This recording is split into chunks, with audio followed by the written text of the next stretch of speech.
Welcome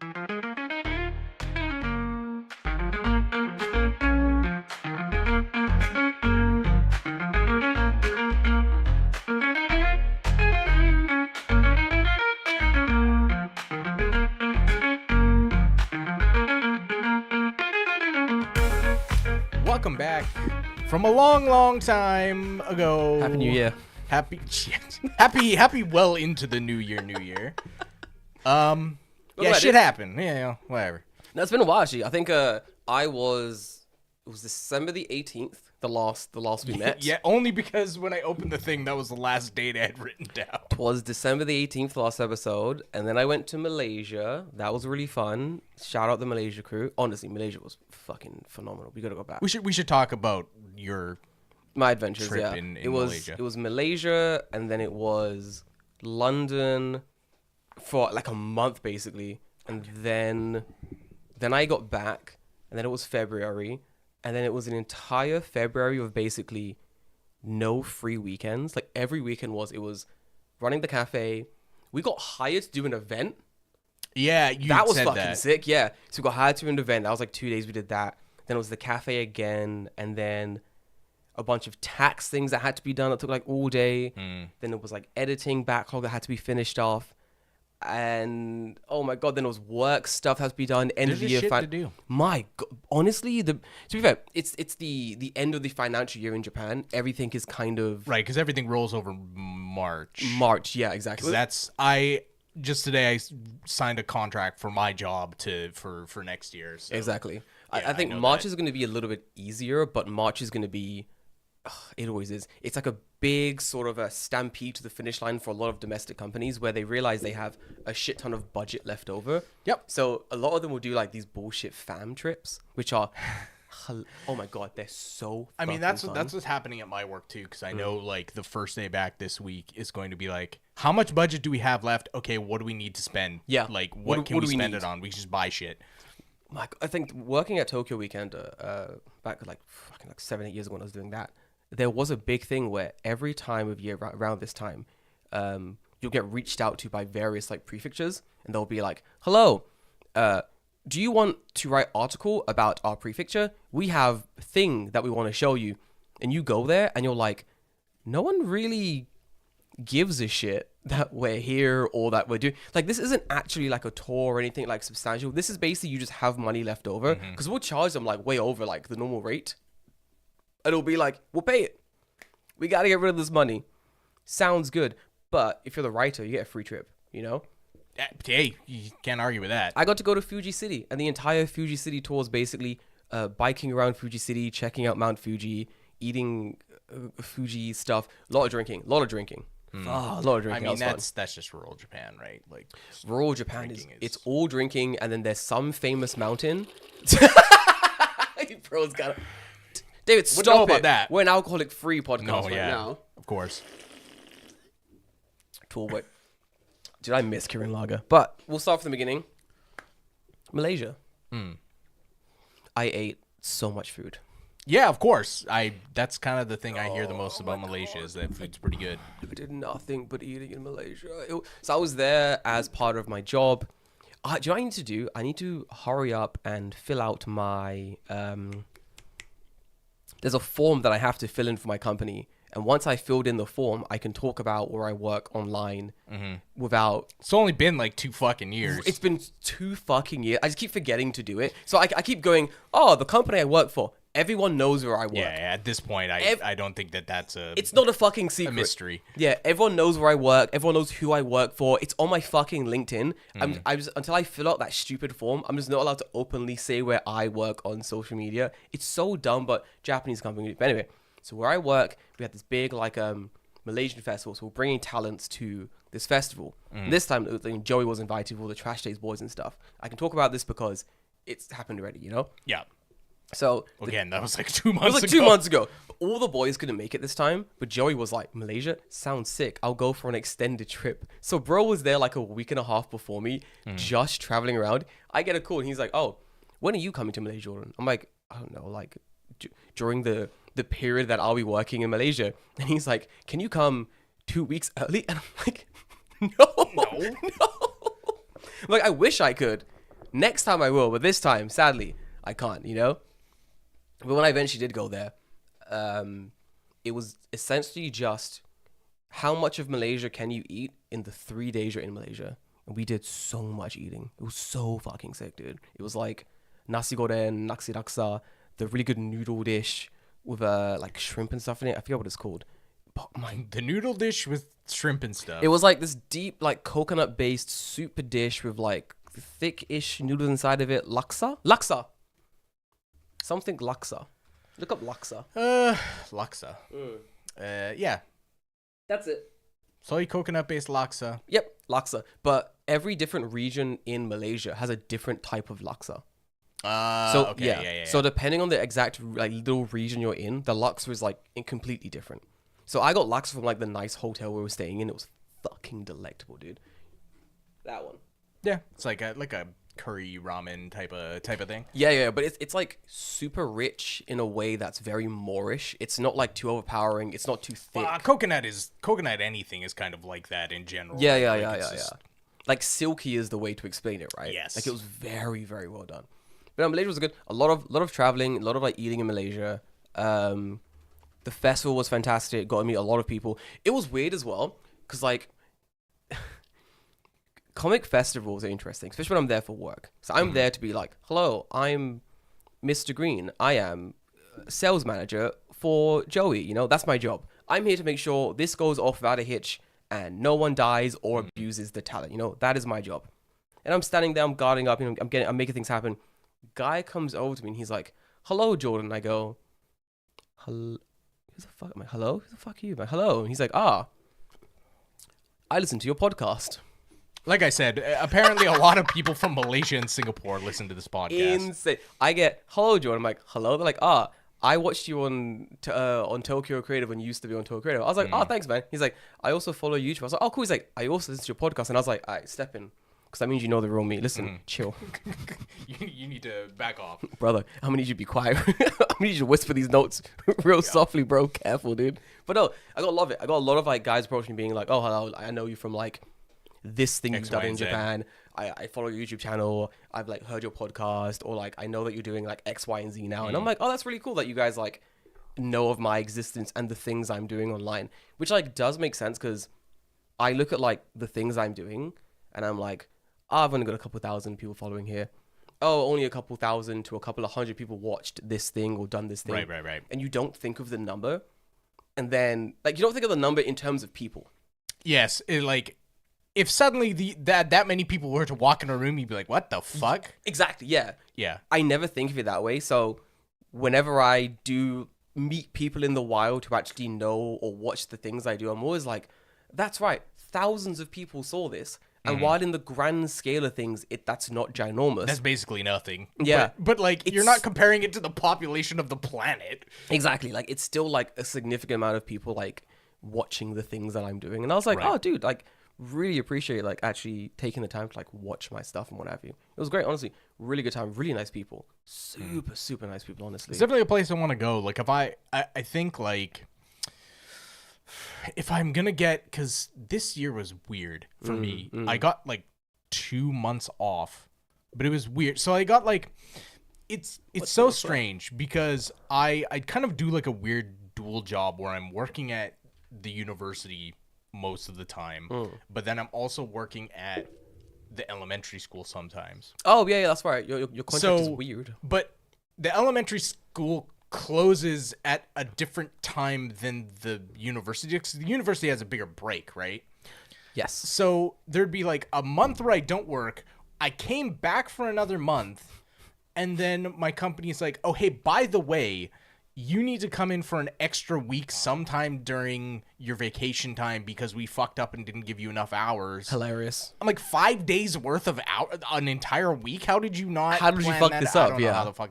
So I was dumb. fucking livid about that. Motherfuckers. Like, I was so ready to just go on holiday, and then like, oh, by the way, you have to come in next week. Was there like stuff for you to do? Not really, because Right? we were under the impression that week's Friday was the last day, so we had finished. Yeah, you wrapped up everything. All of our yeah. planning and shit, because next week is like just the the start of fucking hell month, right? Teach a shitload of stuff every fucking day. So we had like 5 programs ready to go and finished. And then they're like, okay, well, you have to come in next week. And we're like, why the fuck didn't you tell us that like 2 months ago if you knew that was happening? It's not like these days magically appeared and been like, oh, yeah, 5 days ago, you got to, come in. Wrap it up. It's like, fuck's sake. So, To have to speed run a bunch of projects only to be told, you actually have another week? Yeah, that pisses the David, fuck off. You've worked really hard and collected points. We're giving you bonus time. And you're Yeah. like, wow, is that extra pay? No. Well, the most annoying thing is like we sent everything off to the printers because we have to like print all the shit. Yeah. So then when they're like, oh, you have an extra week, we're like, we can't do fucking shit. We sent it, yeah. It's gone. Oh, that's so annoying. Motherfuckers. 'Cause with an extra week, there's definitely like tweaks you could have made, better ways you could have like done certain. 100%.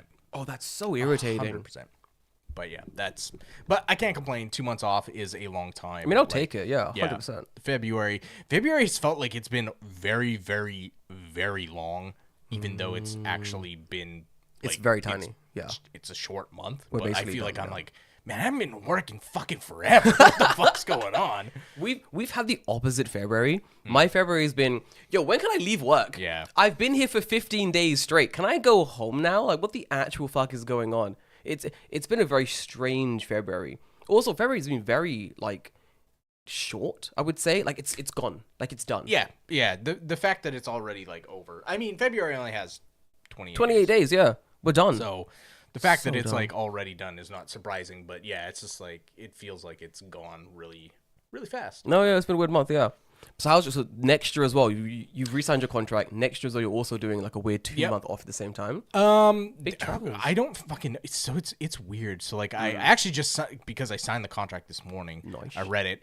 I got a raise, I guess. Or Hell like a fix yeah, for dude. inflation. I don't know. Like I got like it's like 5,000 more a month. But I'll Classic. take it. But whatever.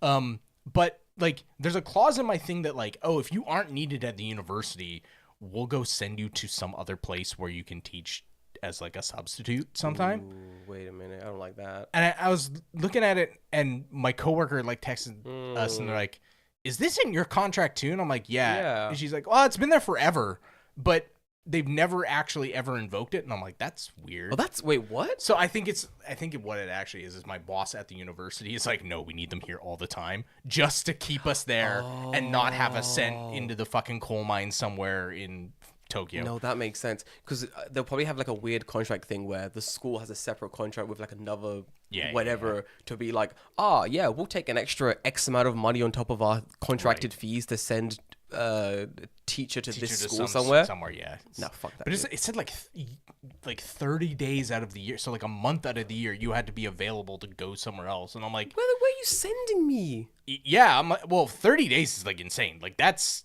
crazy, especially like considering the job I'm doing is like, a full-time 40-hour work week. And they're like, "Oh yeah, just for a month we'll send you somewhere else." I'm like, "What the fuck do you mean?" That would actually make me fucking switch. Like if I'm working in, I don't know, like middle of Tokyo, and I live in the middle of Tokyo, or right there, central Tokyo, and they're like, "Oh, hey, Jordan, by the way, we're sending you to Chiba for the next 30 days." I'm like, I quit. Yeah. Hilarious! I quit. That's hilarious. You're not doing that. I'm now looking for new work. That's We're crazy. basically on call at that university. Well, not on call, but like we're there at the university. Like it's so weird to go into a workplace where I have my own desk. Yeah. I don't. I don't have my own desk at where I work. We have a free floating desk system. Like I don't have my own desk where I work. Yeah. It's crazy. I've never had my own desk. It's fucking ridiculous. At least you're enjoying it. Malaysia was good. Malaysia was really good. Definitely a place I recommend traveling. Super fun. Food is good. People are lovely. The vibe is... The history of Malaysia, okay? I was hanging out with some Malaysians and we were discussing history and politics and such. There is going to be a fucking Arab Spring in Malaysia in the next 10 years. Oh, what? These boys have you know the Arab Spring, the big revolution in... Okay, so basically, Malaysia has a weird, like, political ethnic tier system in the country. Sure, yes. where like Malaysians are treated better than any other Malaysian in the country. Right. So if like you're like Chinese Malaysian or like Indian Malaysian. you're treated or like whatever, second class. You're treated like shit. And then like Malaysians are treated better. But then the politicians who are like, I guess like the politicians who are the majority, who are the ruling party, treat the Malaysians better than any other race and create rules and rights and such to benefit them better. But the problem is, they're still living like shit.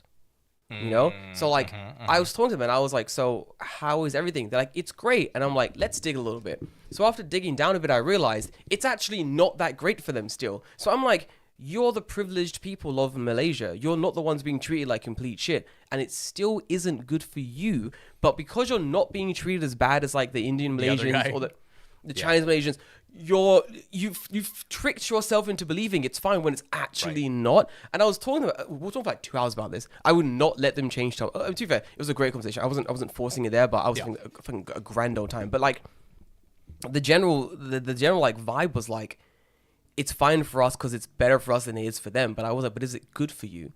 And the answer was kind of. Not It really. was like kind of really. But then after you pressed a bit, the answer was, well, kind of no. And I was like, and there we have it. The only reason we feel like we're better is because we also put down the people who are worse than us. Exactly. So I was like, how long is it going to be until you all realize that, oh, we're actually all being treated like shit? We're actually, and I was like, when that happens, the explosion of frustration in this country is going to be absolutely insane. Because already there's a brain drain. Chinese Malaysians, Indian Malaysians, they're leaving the country.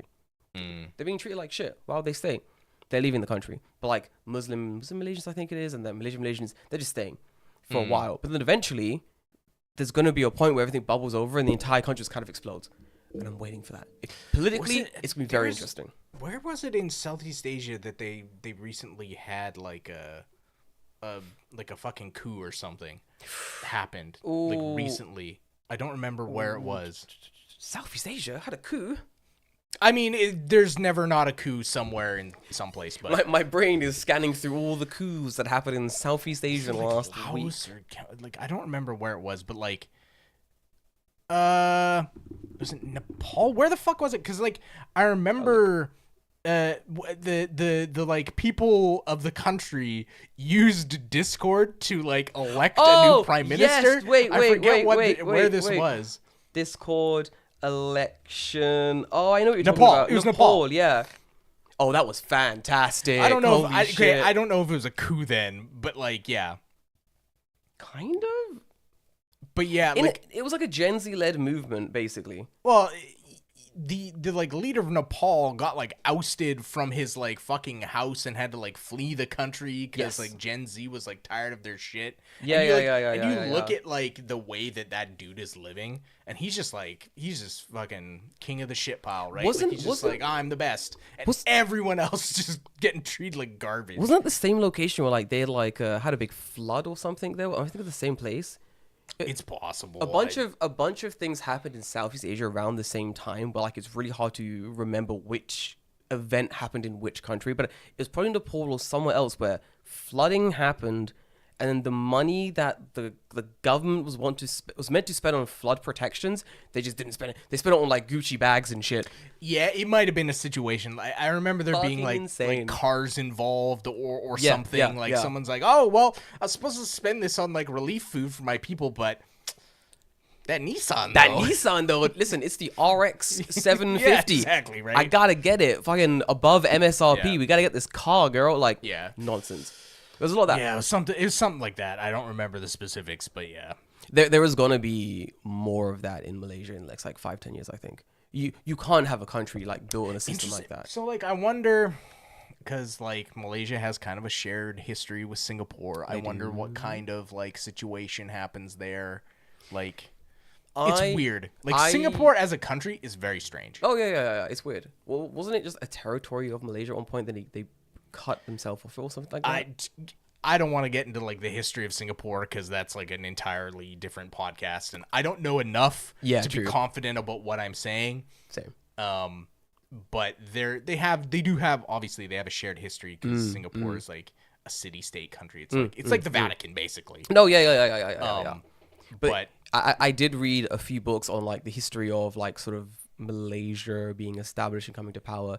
you want a good read, I got a list of books I can send you about like that exact period of Malaysian history. It's so fucking interesting. I'm trying to find a really good book about like theories on the next sort of political event to take place in Malaysia, or it's dissertations or something. I need more text. How many like this is kind of one of the things that is interesting when you think about like language like dispersion or whatever, is like there are certain topics that just do not exist in some languages. Yeah. Like history of Southeast Asia is probably not that like primed in English, I would assume. Like, I mean, obviously there's some, like, it exists. There's people in Malaysia and Singapore who speak very fluent English, and can write about it. How many of them are historians or writing books? I don't know, but true. There's just like some topics that are just like woefully inadequate in certain languages. It's mostly because there's a lack of interest in a lot of the time, or this, like, and people don't care enough. People don't care enough. Yeah, people don't care enough, or like there's no one there to like translate the text or what have you. It's like if you dive into like Japanese Shintoism, you can find a bunch of cool shit. But like if you dive into, can you though? You can find a bunch of cool shit, but you can't find like the nitty gritty. Listen, the amount of books that I've seen that are like, I went to Japan and learned about wabi-sabi. Oh, fuck and me. Then someone in America goes, books. I love wasabi. No, fuck off. Not those books. Oh, dude. That's also my get rich quick scheme.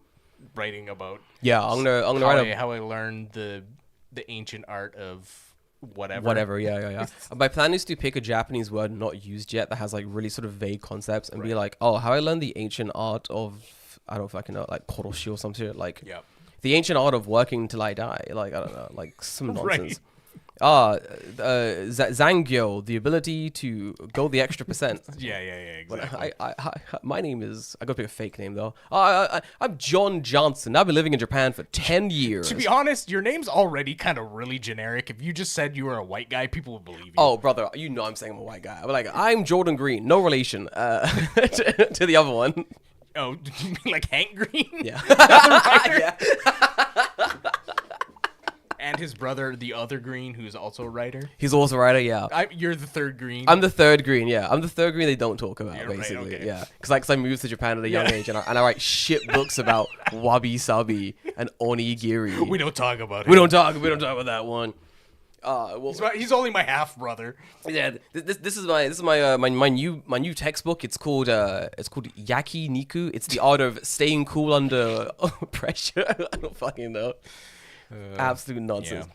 But anyway, no, there's like a whole thing there. To link it back to, because I'm gonna end up talking about like revolutions if I don't stop soon. But I was discussing with a few people in Malaysia, and then when I came back to Japan, about like how poor do Japanese people have to be before they revolt, right?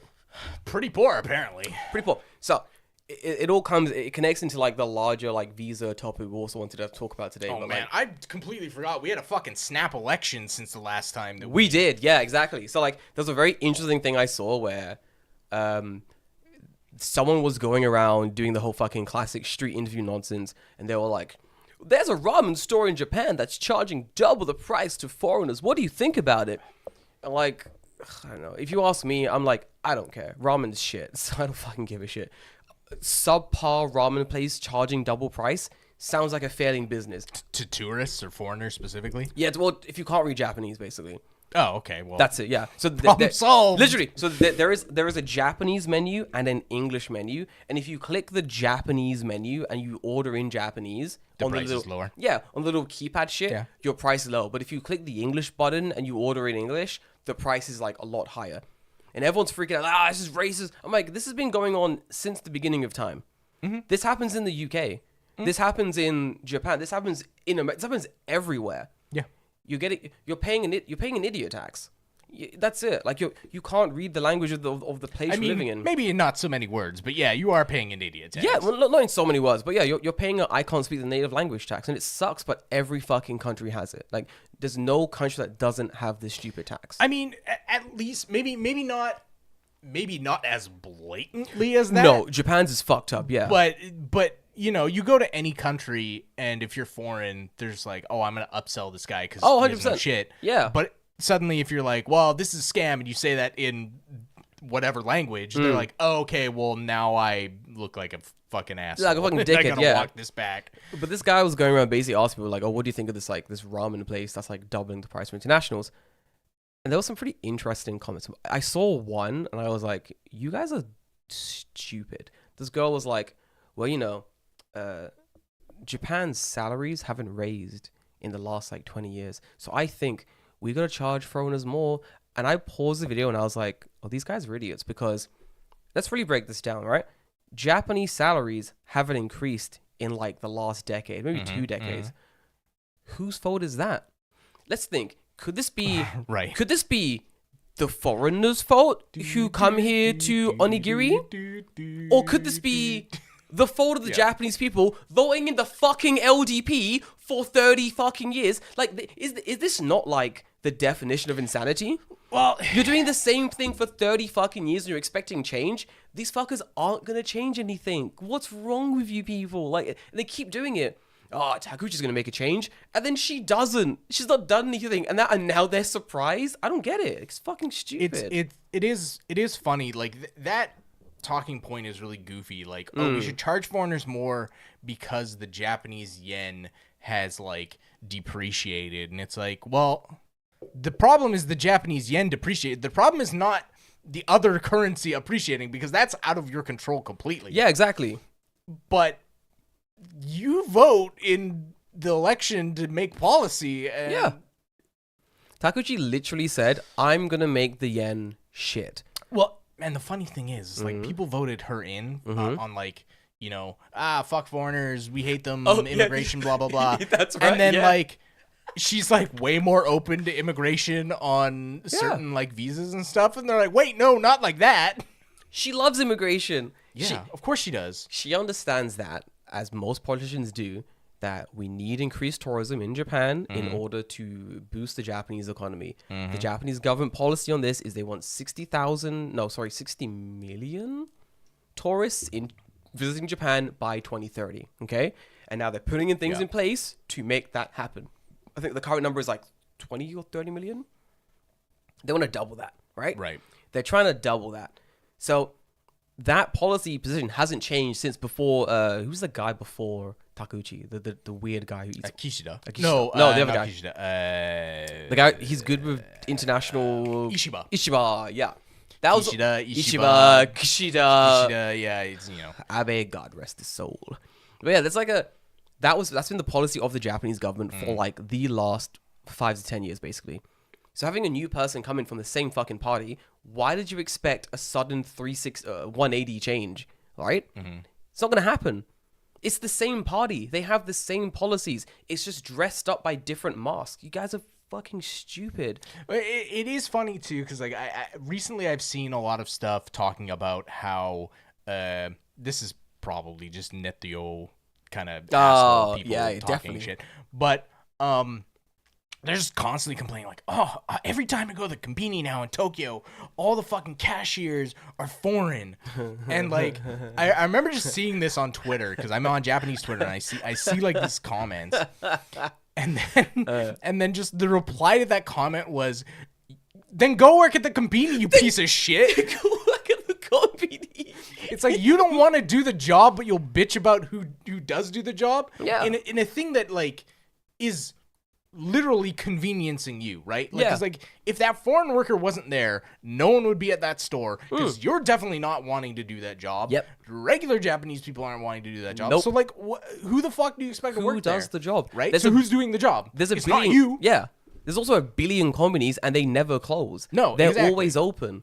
Who's gonna work them if not internationals coming in for like money and such? And a lot of them also are just international students. Yes. Like, dude- yes, of course. Shit ton of them are. But again, those people, it's like, well, you've made a system in Japan too, based off of the student system, where they can't work more than X amount of 29 hours or something. 29 hours, So yeah. what job do you realistically expect them to get?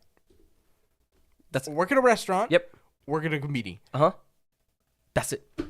It's restaurant, company, or like some other area of nandakke. Yeah. Re- Like re- hospitality. retail work, hospitality, some shit. Yeah. Because they can't be interns, they can't work big No. stores, they can barely work part time at big companies because like Yeah.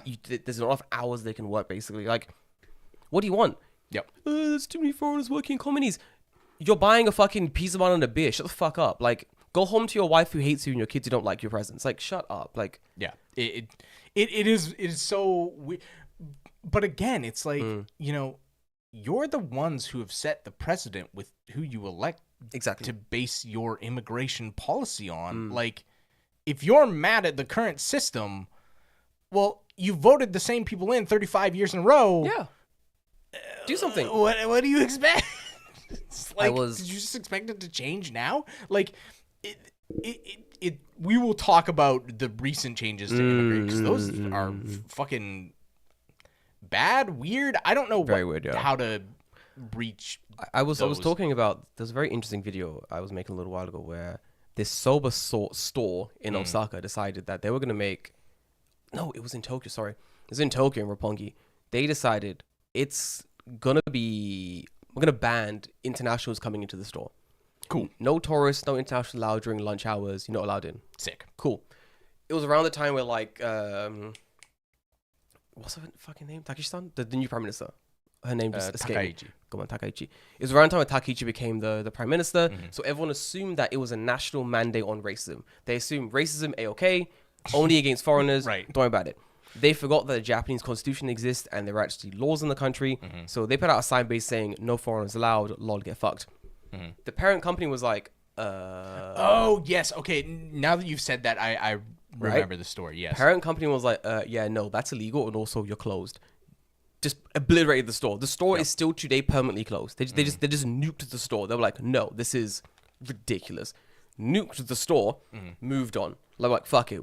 This is toxic ground. We don't touch it anymore. Because people are forgetting that, yeah, online and in speeches and stuff, maybe the prime minister is going to come out and be like, oh, yeah, man, them foreigners, yeah. I also don't like them. Wink, wink, nudge, nudge to my racist base of old people who, like, don't like foreigners as well. Because they need the foreigners, they need the weird racist base and also the old people to keep voting for them. They're realizing the young people are getting a little bit more wise to the situation, so they've got to keep their base happy. Then once they're in power, they're doing whatever they want. And whatever they want to do is getting more internationals in the country, signing more student visas, getting more internationals working in jobs that, like, the average Japanese don't want to work, and generally having a not a completely, like, foreigner friendly policy, but at least creating situations where internationals can visit the country at least, you know? Right. Because what are those fuckers called? The big black cars, the racist. Nigerians. They're the racist cars that have the big old racist cars. You know the that weird political party that drives around with the Japanese, like, Yamato fucking flag, and the nationalistic flag, and they drive around, like, blaring out, foreigners go home. Oh, We hate. yeah. Okay. Yeah, I know what you're talking about. I don't know what they're. I keep called. forgetting what they're called. They're basically like Japanese nationalists. So basically, Yeah. around the time Takuchi was, like, revoted in during the snap election, they also thought the same thing the Soba store thought. They were like, oh, it's a mandate on our racism.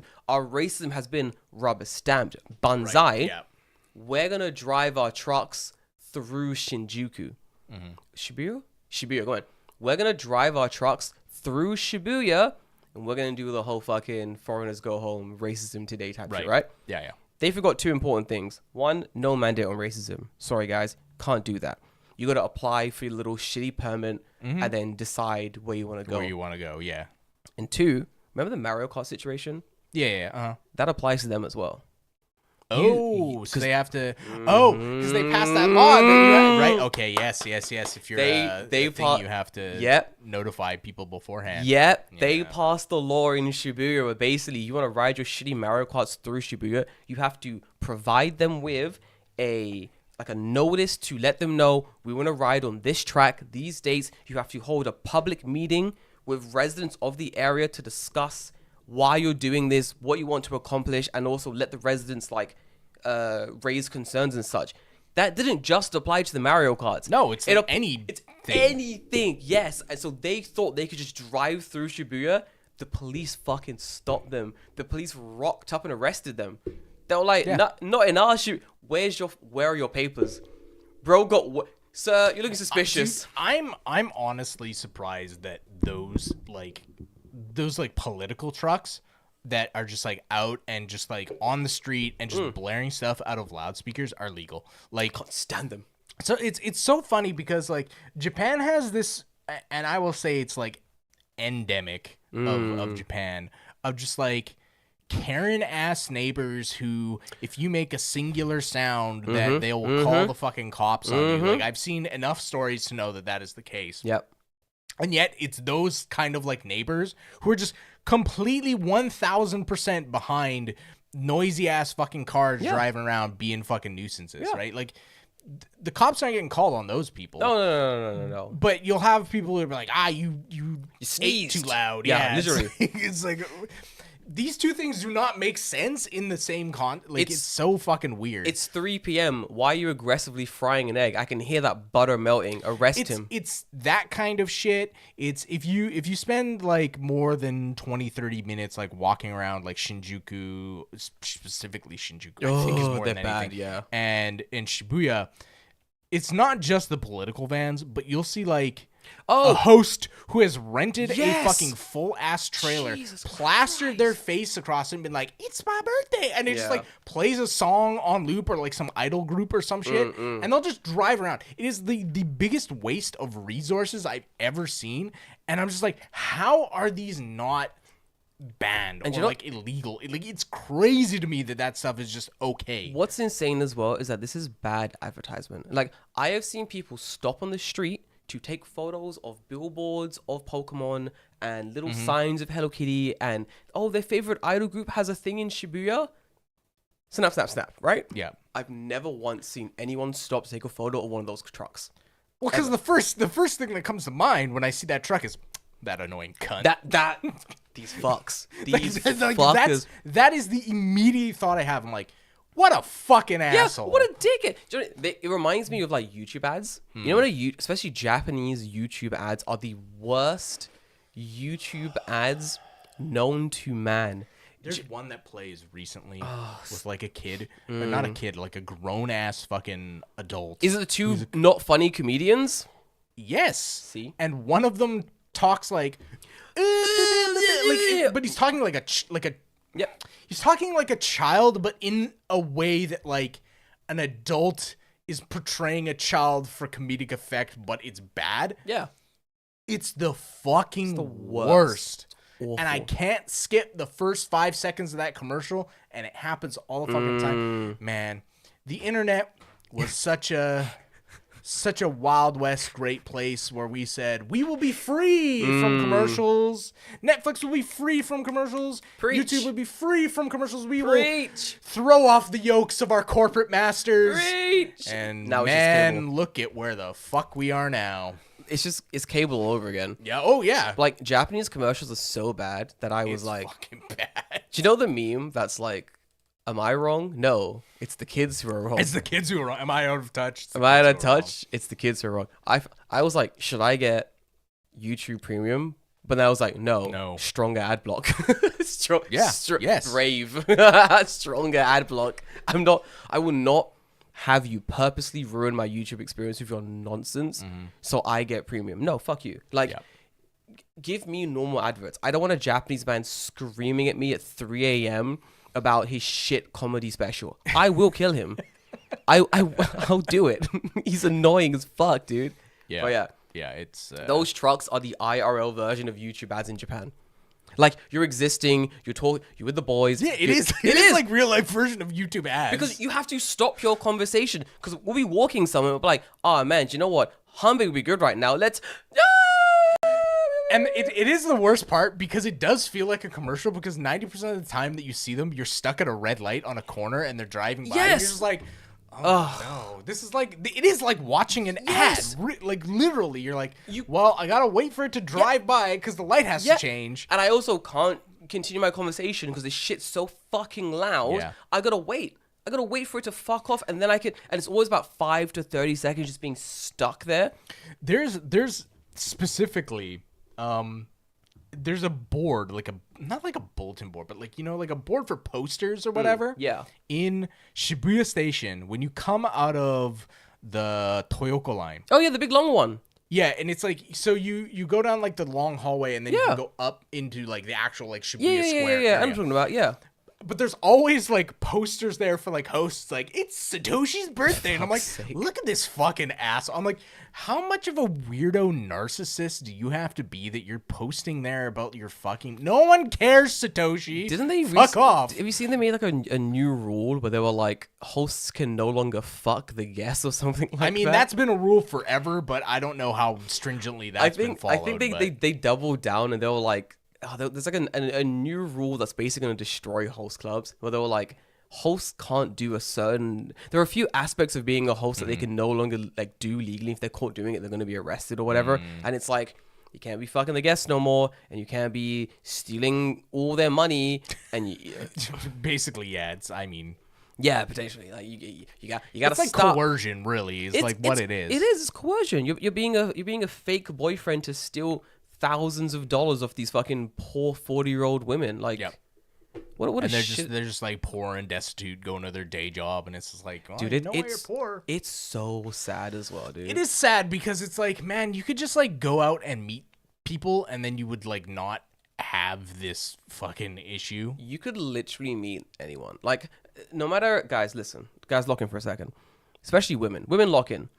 No matter how weird, disheveled, or ugly you think you are, no matter how out of shape you think you are, there's a fetish for that. There is a guy who especially in this country. There is a guy who will walk across molten glass for the thing that you are. Guaranteed. I've met some with his pants down, ready, fully erect, 3 inches, fully solid. Face down, pants down. He's ready. Like, honestly, don't spend money on hosts. I swear to fucking Christ. Like, at least, go on Bumble. Well, it's Go on Tinder. it is literally just like you have to think about the larger picture, right? It's like Tokyo has a population of what? 60 number? No, I don't know. Hang on. What's the population of Tokyo? Population of Tokyo 37 million Goddamn. to 41 million somewhere because Yeah, they haven't yeah, done the yeah, census in a while, right?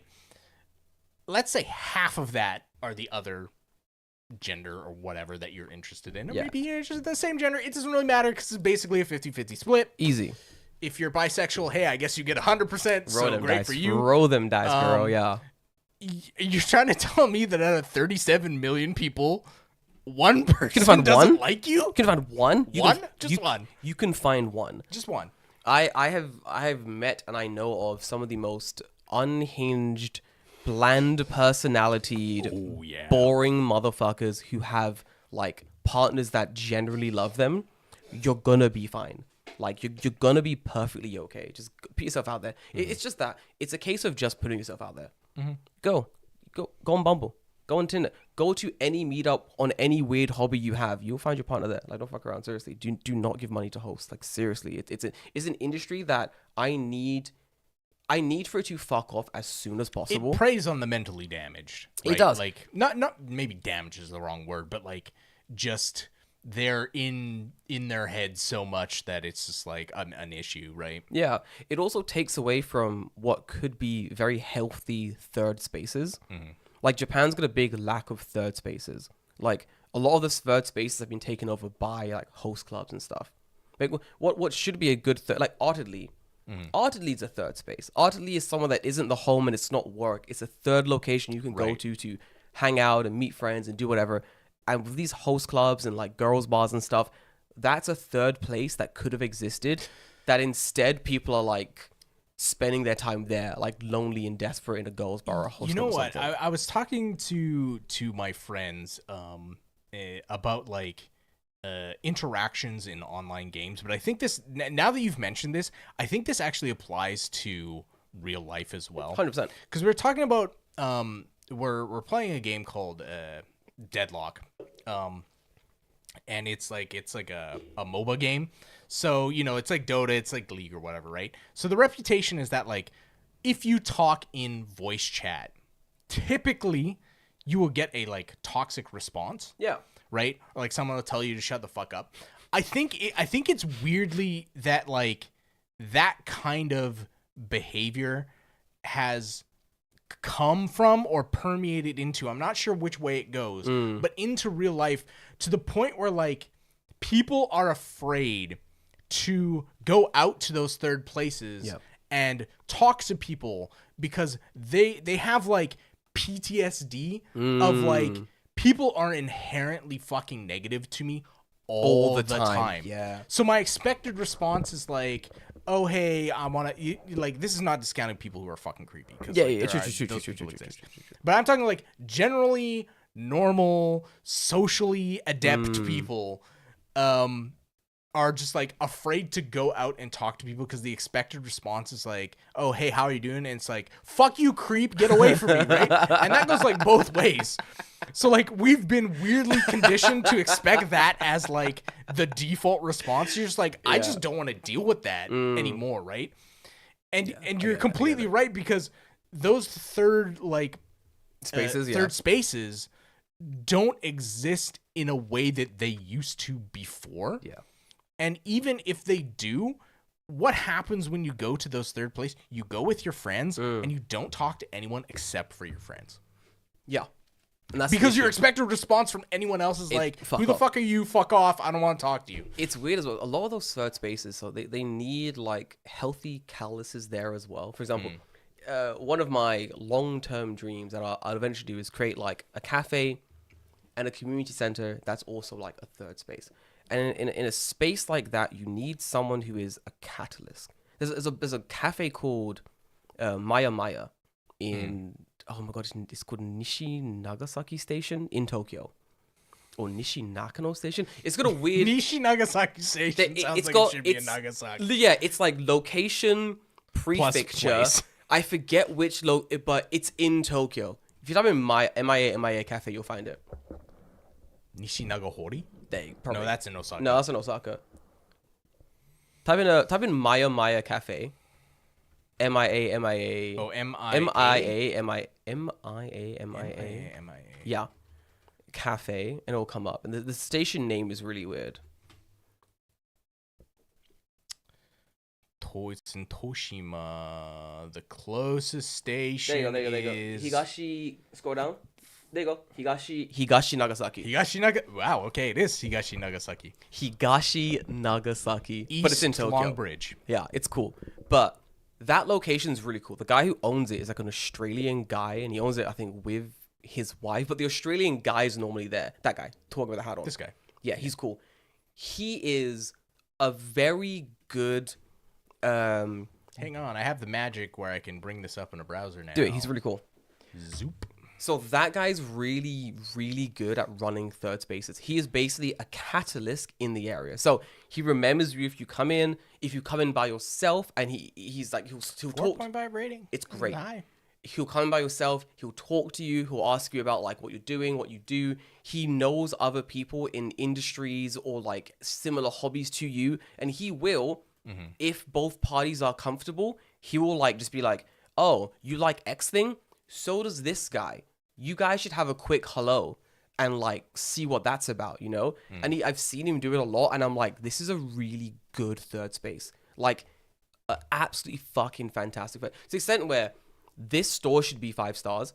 I assume that the only 1-2 star rating is because his energy is so big. Like his energy is huge. I want to see what the is there a way to see? Yeah, click 1 star. If you click literally the it doesn't work that way. No, it doesn't work. Go into the review, and then go down. You can shift by. There you go. Lowest. What is it? What was it? One drink and 1 food order system. I clocked a strange feeling as to why the staff were overly friendly. What? See? So wait, what? Are you going to a cafe and not ordering anything? This is a location where the manager is great. All the staff are fantastic. The energy is always good. The people are nice. I always love 1-star reviews because they're so dumb. Like, they just sound like someone who's just an asshole. Yeah, like the coffee was delicious. However, however, get this though. However, go on. I live nearby, what a and cunt. it's just so noisy. This is a quiet residential area. It's not. This is what I'm talking about. Fucking Japanese noise Karens. Yeah, you literally just said this. Like, fuck's sake. I appreciate they invite people to our area, but it's unbearably noisy. Also, customers spread out into the parking lot, which is very inconvenient. It's a parking lot. It's also their parking lot. And It's customers also- spread into the parking lot, which is very inconvenient when I try to park, and there have been times when I couldn't. It's their parking lot. Tell them to move. It's their parking lot. It's Maya's park. What do you mean? There are a lot of people smoking in the parking lot. Yeah, because they can't smoke inside. Like, this is like the kind of review I expect an idiot to write. Wait. There are a lot of people smoking in the parking lot. That's where they're meant to smoke. Was there not? And I've also seen the manager, owner of the cafe, a foreigner, smoking on the roadside. Oh, where the fuck is he supposed to smoke, you asshole? I like that he always mentioned a foreigner. Yeah, exactly. Oh, right. foreigner. Oh, He foreigner. assumes. He assumes. Yeah, he assumes. Fucking god. Is that the review? Is that it? Very close to my house, just a little way from the cafe. He's not smoking in your Genkan. Fuck off. Let's really think about this, okay? Bro says he lives in the area, right? Close to his house. Why are you driving? Why were you driving? Yeah, can you not walk? Got like him. this is like exactly Got him.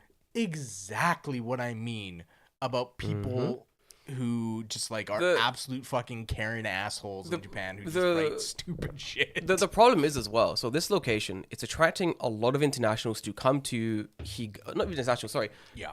I've seen more Japanese people in that store than anyone else. Okay, so you go to this store, and there is just a ton of Japanese people working in the store, visiting the store, hanging out in the store. Also, this guy's hiring basically just Japanese people. He'll hire up and coming baristas. He'll hire young people who are like living and working in the area.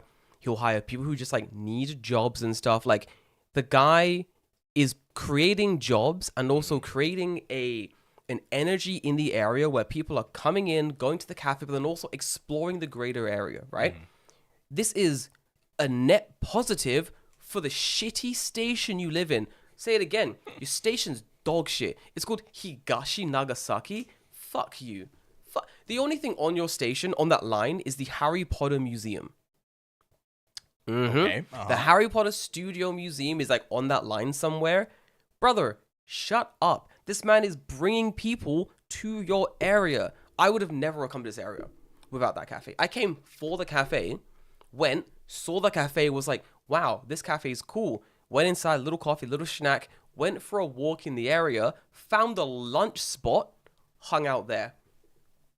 Eating at the lunch spot. I was like, yo, this place is great. You guys make a really good, I forgot the dish, whatever dish I was eating there. Yeah. The woman was like, oh, what brings you, did you come just for lunch? I was like, no, we came to the cafe. And she was like, someone was like, we love that cafe. She's like, the amount of customers we get here who have come for the cafe, the cafe is full. They go, I'll go for a walk, come back later. They'll walk around, find our store, just walk in. Yeah, it like What a fucking... the 1-star reviews like that where it's like you if you read them and you're just like,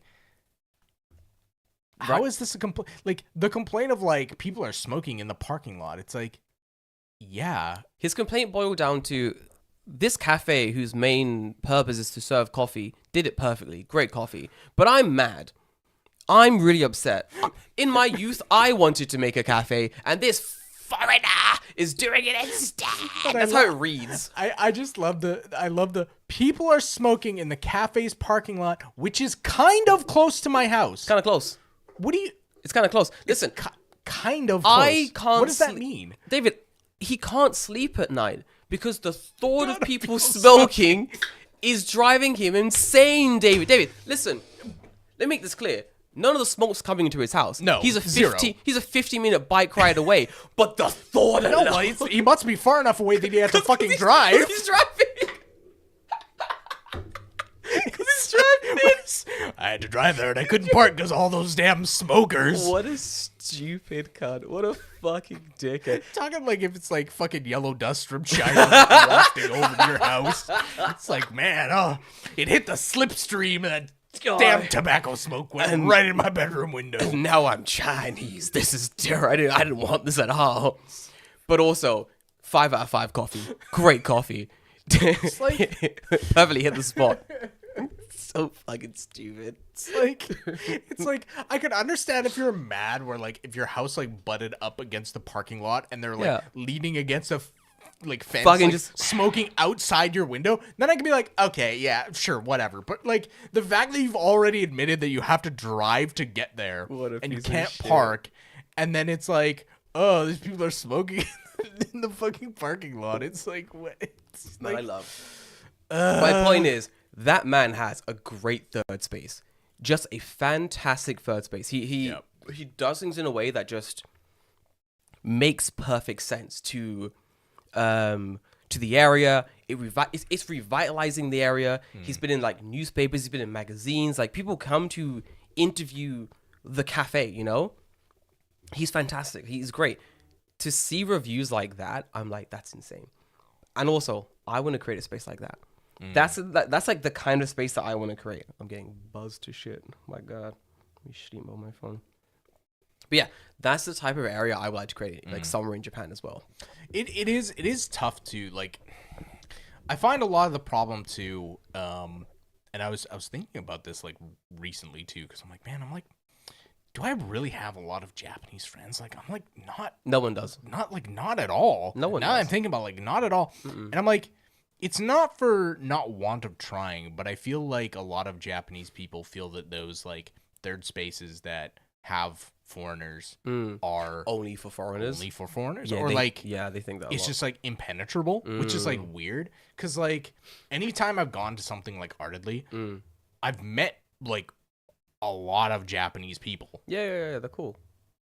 But the regular ass, like I'm talking about regular ass dude who only speaks Japanese, and he's just like, oh, this thing is cool. I like this thing, but I don't speak English, so I won't go.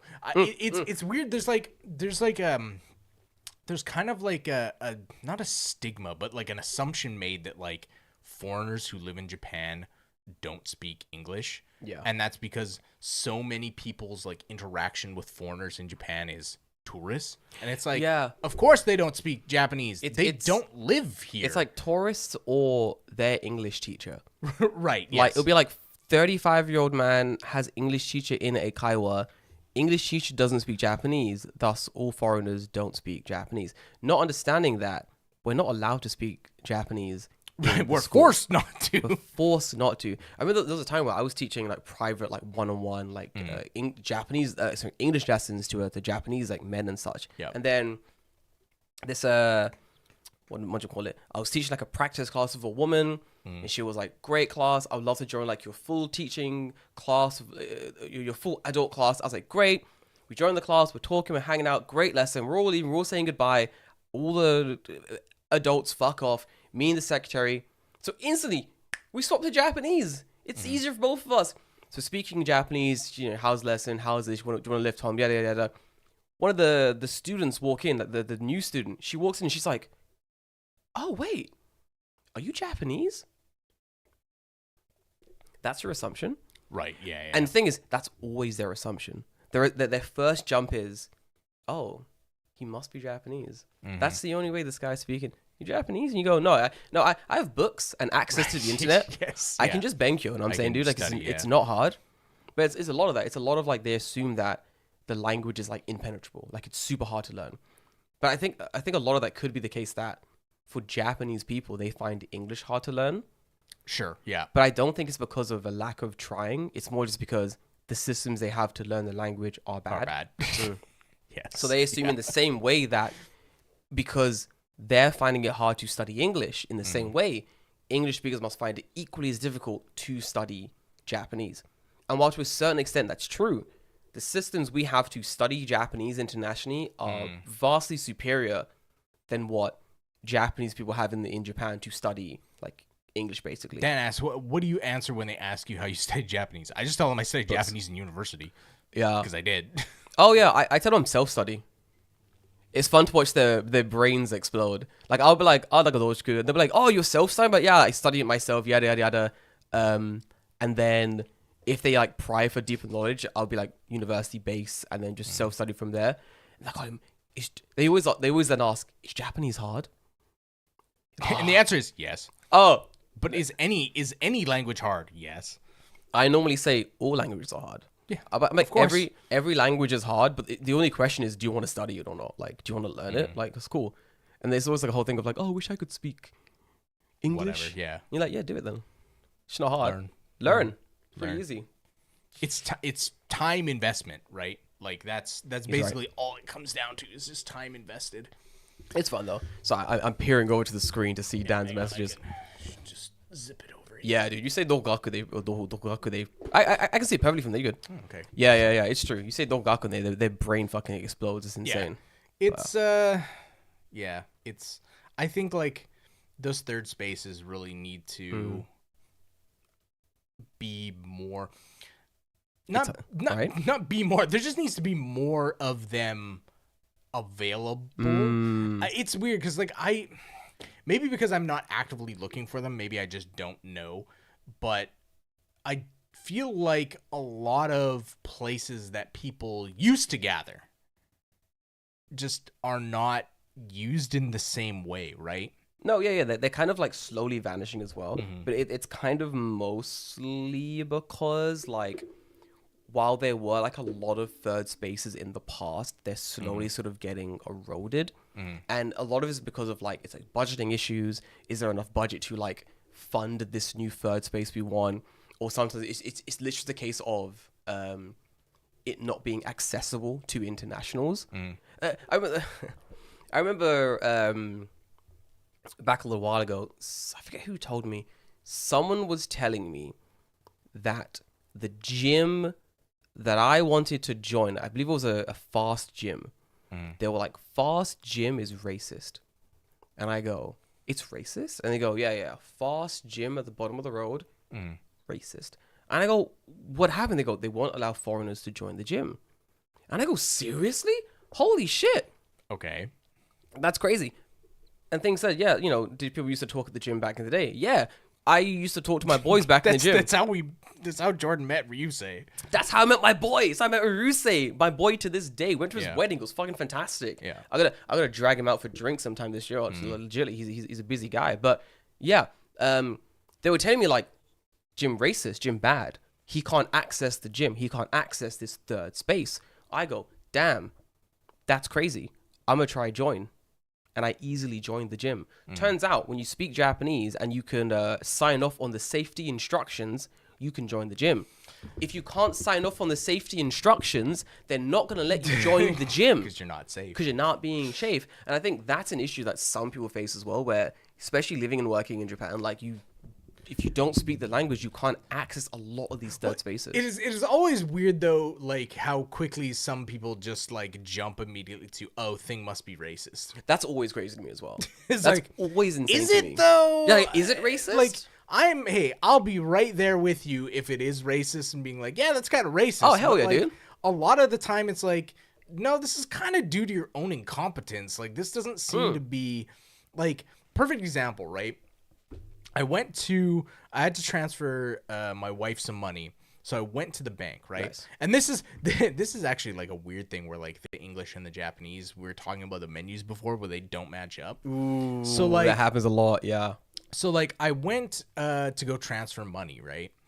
And there's so many like if you do not read kanji or know specific kanji for like sometimes like specific things like banking kanji. I don't know, fucking like you want Yucho as well? Yeah. Oh my god. So like yeah. I'm trying to transfer money, right? So like I'm so doing it at dumb. an ATM, right? So I'm like, okay, I'm just gonna like transfer it to your thing. So I'm like, okay, it's this bank. And then it's like, what branch? And I'm like, branch? You need to know what branch? And I'm like, okay, I don't know if she gave me this information. And you need to know the exact branch. You need to know the bank, the exact branch, their account number. Yes. Then verify their name. And then also the account type. And the account type. And then you have to decide which, there's like, when you get to like the actual like transfer part, it gives you 3 different options of what kind of transfer you want to do. And I'm like, this is not kanji I see all the fucking time. Because like, how often am I transferring money through like an ATM? Like never. So I'm like, okay, like I don't want to fuck this up and like send money somewhere weird. Yeah. So, hey, all right, the ATM has an English option. Oh no, it's bad. So I'm like, I'll just go back. This is doubly annoying because I could find the kanji eventually, right? But the issue is that the machine has like a 30-second timer to where if you don't put anything in it boots you back out. So like, here's me trying to like write the kanji into my phone to like make sure I'm picking the right thing, because like I don't want to send money in a fucking weird way. So lesson learned, study. It shoots it back, I go to the English option. It's terrible. Right? And the first thing that comes up, it's like, okay, you want to transfer money? I'm like, yes. Yes. And I change it to English. And what do you think the word is for transferring money in English on the ATM? Oh, these are a really weird word. It's not. It's not transfer. No, it's not transfer. It's so weird. Like like reciprocal or it's a remittance. Remittance. So I'm like, What? I'm like, what the fuck? I'm pretty sure I know what remittance is because it's in the same position as the Japanese word for what is it, like yokin, whatever transfer means in Japanese, right? So it's in the same position with the button. So I'm like, okay, it must mean this. But then it comes up and it's like, please input the payee's like code, and I'm like, the payee. The code? I'm like, the you mean my PIN? And it's like, no, because the PIN is longer than 5 or 6 numbers. So I'm like, do you mean the number on my card that I inserted into the machine? Because it's in the machine, I can't read it. I don't know. So I don't know what the code is on my like card. Yeah. So I'm like, how? And I'm like, okay, well maybe it's like the person I'm paying. Maybe it's their bank account. So I type it in, and it's like, no, because the bank account code is longer than the input space. So I'm like, that can't be. I'm like, what the fuck? But the weird thing is, like, there was no choosing a bank. There was no choosing a branch. The process was completely different. So I'm like, how is this fucking possible? It's not. No, it's actually not. Like, so I did the same thing a while ago when I was transferring money, where I didn't want to deal with the Japanese. So I was like, I'll do it in English. Put my card in, hit English. And I was like, I don't understand what the fuck is going on. Card out. And I searched online, just like, how do I transfer a Vucho? Like, what is going on here? Like, I don't understand the process in Japanese. Need guide, please. And I just read through a guide, and it was basically like, we get it. Here's how you do it. And then it's like a 20-step fucking guide. It is, yeah. I'm like, why? It has to be. But now I'm like, I got it locked in. I don't really have to worry anymore when I'm transferring money. Now that I've so here's the weird thing too, is like I had already I transferred money to her before. But did you save it? But it was to a different bank account. And for whatever reason, that bank account auto-filled a lot of information when I typed in the bank account number. Let's go. But this time it didn't do that. So there's new things coming up for me to manually enter information. So I'm like, this didn't happen did I do something? So like, I'm second guessing myself. Of course, yeah. Like, did I do something wrong, or I hit a wrong button, or I don't know what the fuck I'm doing? And it's like, no, it's just some bank accounts will autofill and others won't. Yeah. If you flag them as autofill. And I'm just like, why? What? Like, things I get as well. So there are times, especially if you live in Japan for a while, you can have a JP Post account. There are times you'll go to the bank, and for a long time I was like, man, why is this old bar chat in front of me taking fucking 20 minutes to do the banking shit? I'm like, girl, hurry. I understand. I understand now. Oh, bar-chan, my bad. I get it. There was one time I walked into the bank, little ATM corner thingy. I step in, there's a woman at the till, and she goes, oh, go first. And I go, no, go. She's like, no. Go first. This is going to take me 10 minutes. And I go, okay. So I'm not going to argue. So I go in, card in, take cash out. I go, thank you so much. She goes, no. Don't worry about it. She's like, is there anyone waiting outside? I'm like, no. She's like, excellent. And then she gets started. And as I'm leaving, all I hear is beep, beep, beep, beep, beep, beep, beep, beep, beep. And she's clicking 1,000 options to try and, I assume, transfer money overseas or whatever. It's fucking crazy. Like it's insane. how much shit you have to do at an ATM to just like transfer money. I'm like, why is this not just a thing I can do on like a Yucho app? They've got it now where you can start doing like transfers on the app on online banking. Yeah. But to set up the app itself is a pain in the ass. I can't be fucked. And also, I like my local bank people because they're really cool. Like the actual like Yucho Post people. Yeah. So any excuse to go to the bank means I get to have a quick chat with the bank people. So I walk in and every time they're like, Jordan, how are you? How's it been? And I'm like, I'm good. So say, quick chat. One time I'm in the corner just like talking to like, she's like just a woman who works in the bank. Her manager comes out of the office. He's like in a rush, sees me, puts his shit down, comes over. He's like, Jordan, shakes my hand. He's like, how you been? How was London? I didn't tell him I was going to London. How the fuck did he know? Just talking. But he's like, oh, how was London? I was like, saw the family. He's like, how was the grandmother? She was great. We're just chatting up. He's like, I got to get back to work. Always a pleasure talking. And he's like, see you next time. And I was like, I'll see you next time. And he loves it. He's like, English. You know when they speak, they're like, I did it. It was like that. I nailed it. Nailed that shit. Been in my office for 2 months practicing that shit. But like, I look in the mirror before I go to bed and bro, just he's see you next time. See you next. He's locked in. But everyone in my Yucho bank is like that. They're all just like chipper and cheerful and in like a really good mood. So like whenever I go in there, I'm like, I can't. As shit as this process is going to be, I'm in a good mood. I'm vibing. Like we had this international person come into our bank and they were like trying to send off their Zydo card and stuff for like visa renewals. I'm like sending off like a box of snacks to my family. The level of importance is very different in the packages we're sending, you know. So like I'm walking over and I'm like, I'm sending this, yada, just chopping up the thing. Next to me is like the woman trying to send off her like very important Zydio card. And the woman on the other side of the counter is like struggling to like get the information out of her and get the address and stuff. The woman's like, do you want us to, send this via tracking mail? And the woman's like, no, I'm fine. No. She's like, yeah, this. And I'm like, oh, she has no idea what the staff member just asked. You want that shit tracked. It costs like 100 yen to track it. Fucking track that shit. So I'm like, oh, I gotta jump in. So I go, sorry, you good? Sorry. Do you want this letter tracked so you know when it reaches the location? Do you want it like assigned arrival? And she's like, oh, I was like, it's 100 yen. She's like, what? I go, it's 100 yen. That's it. Yeah. It's only 100 tracking number. There's no reason not to get a tracking number. She's like, it's only 100 yen. I'm like, bitch, it's like, I can pay this with the lint in my pocket. It's 100 yen. Do it. Fucking who cares? She's like, oh, okay, yeah. I was like, yeah, she wants it. Then I just turned back to shooting the shit with the staff behind the counter and stuff.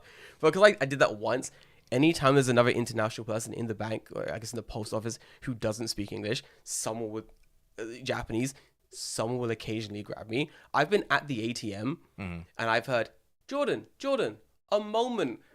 And I come over and I'm like, what's up, man? She's like, can you help us send this package for this guy? He's trying to send it to America. And I'm like, sure. Why not? Why not? Fuck, I got time, But a lot of that, they're absolutely fucking lovely, honestly. It's speaking of that, like, did you know that our, like, Zydu card have RFID chips in it? Yeah. With all the information? Because how cool is that? Speaking of Yucho, because I was setting up all their online shit, and, like, it came up on the phone, and it's like, tap your Zydu card to the phone, and I was like, does that work? Yep.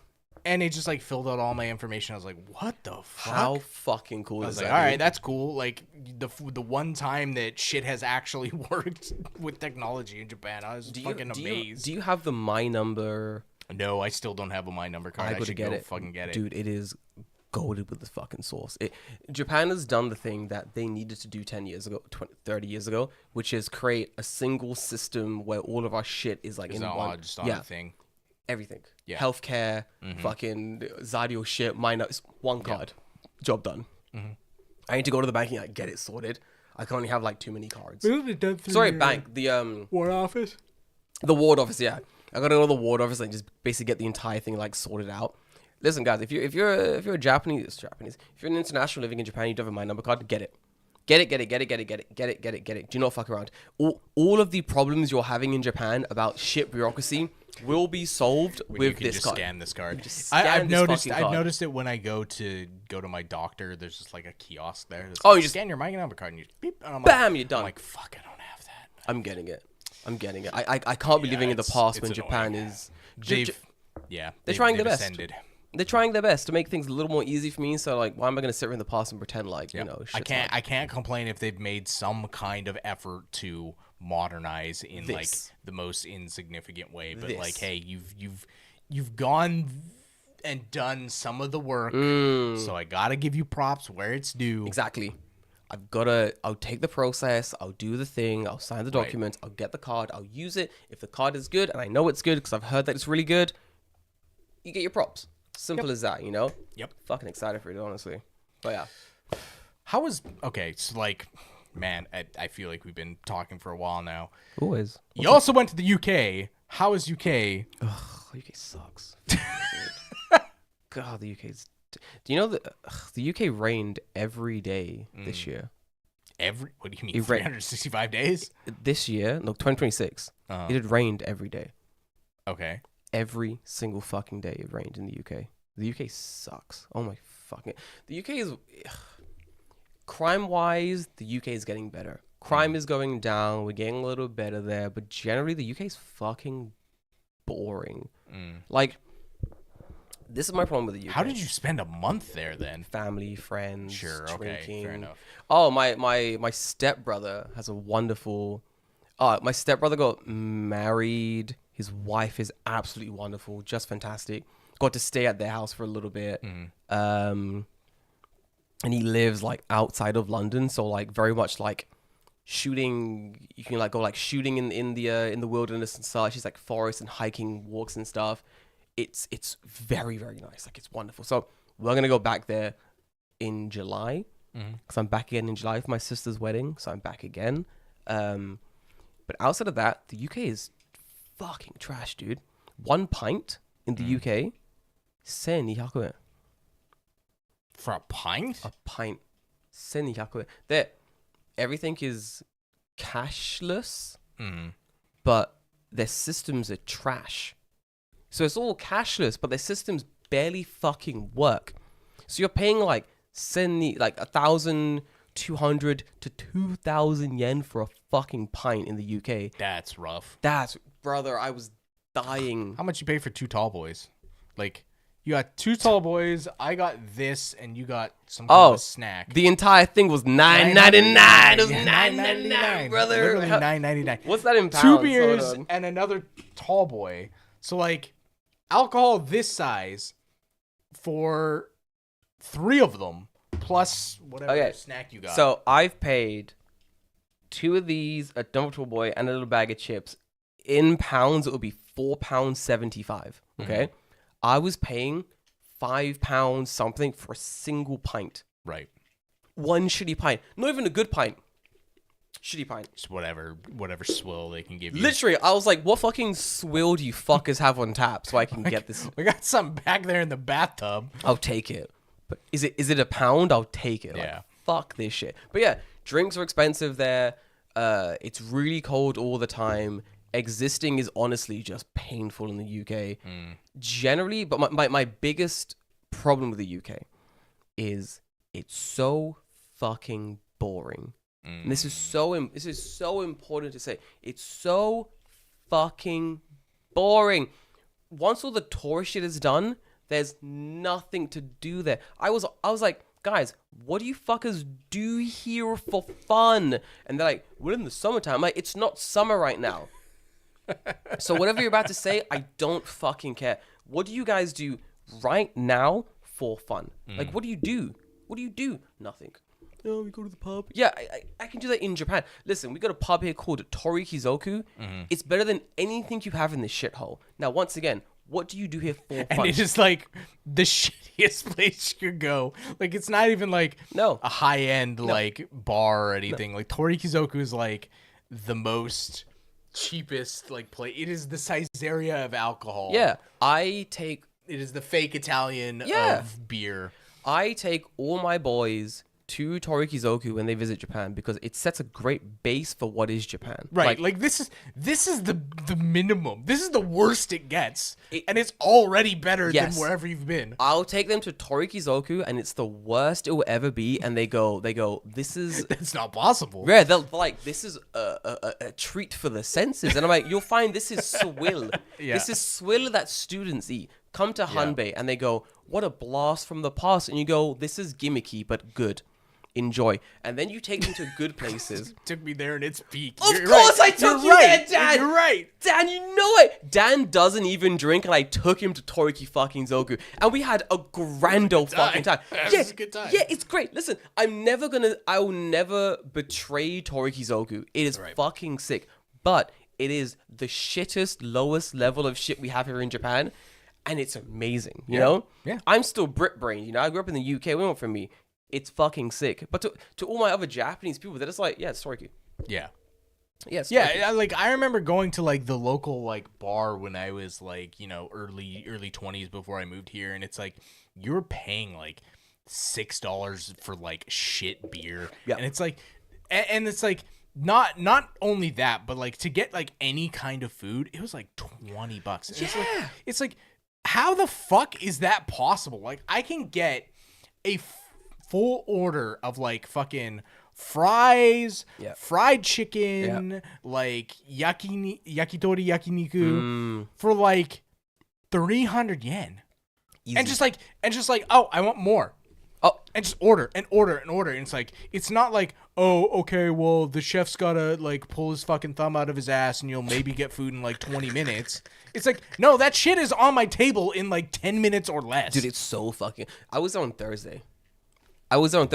We're doing a little leaving party, and we're like, we're just fucking go Toriki. I was like, sick. So went Toriki. It was sick. It was great.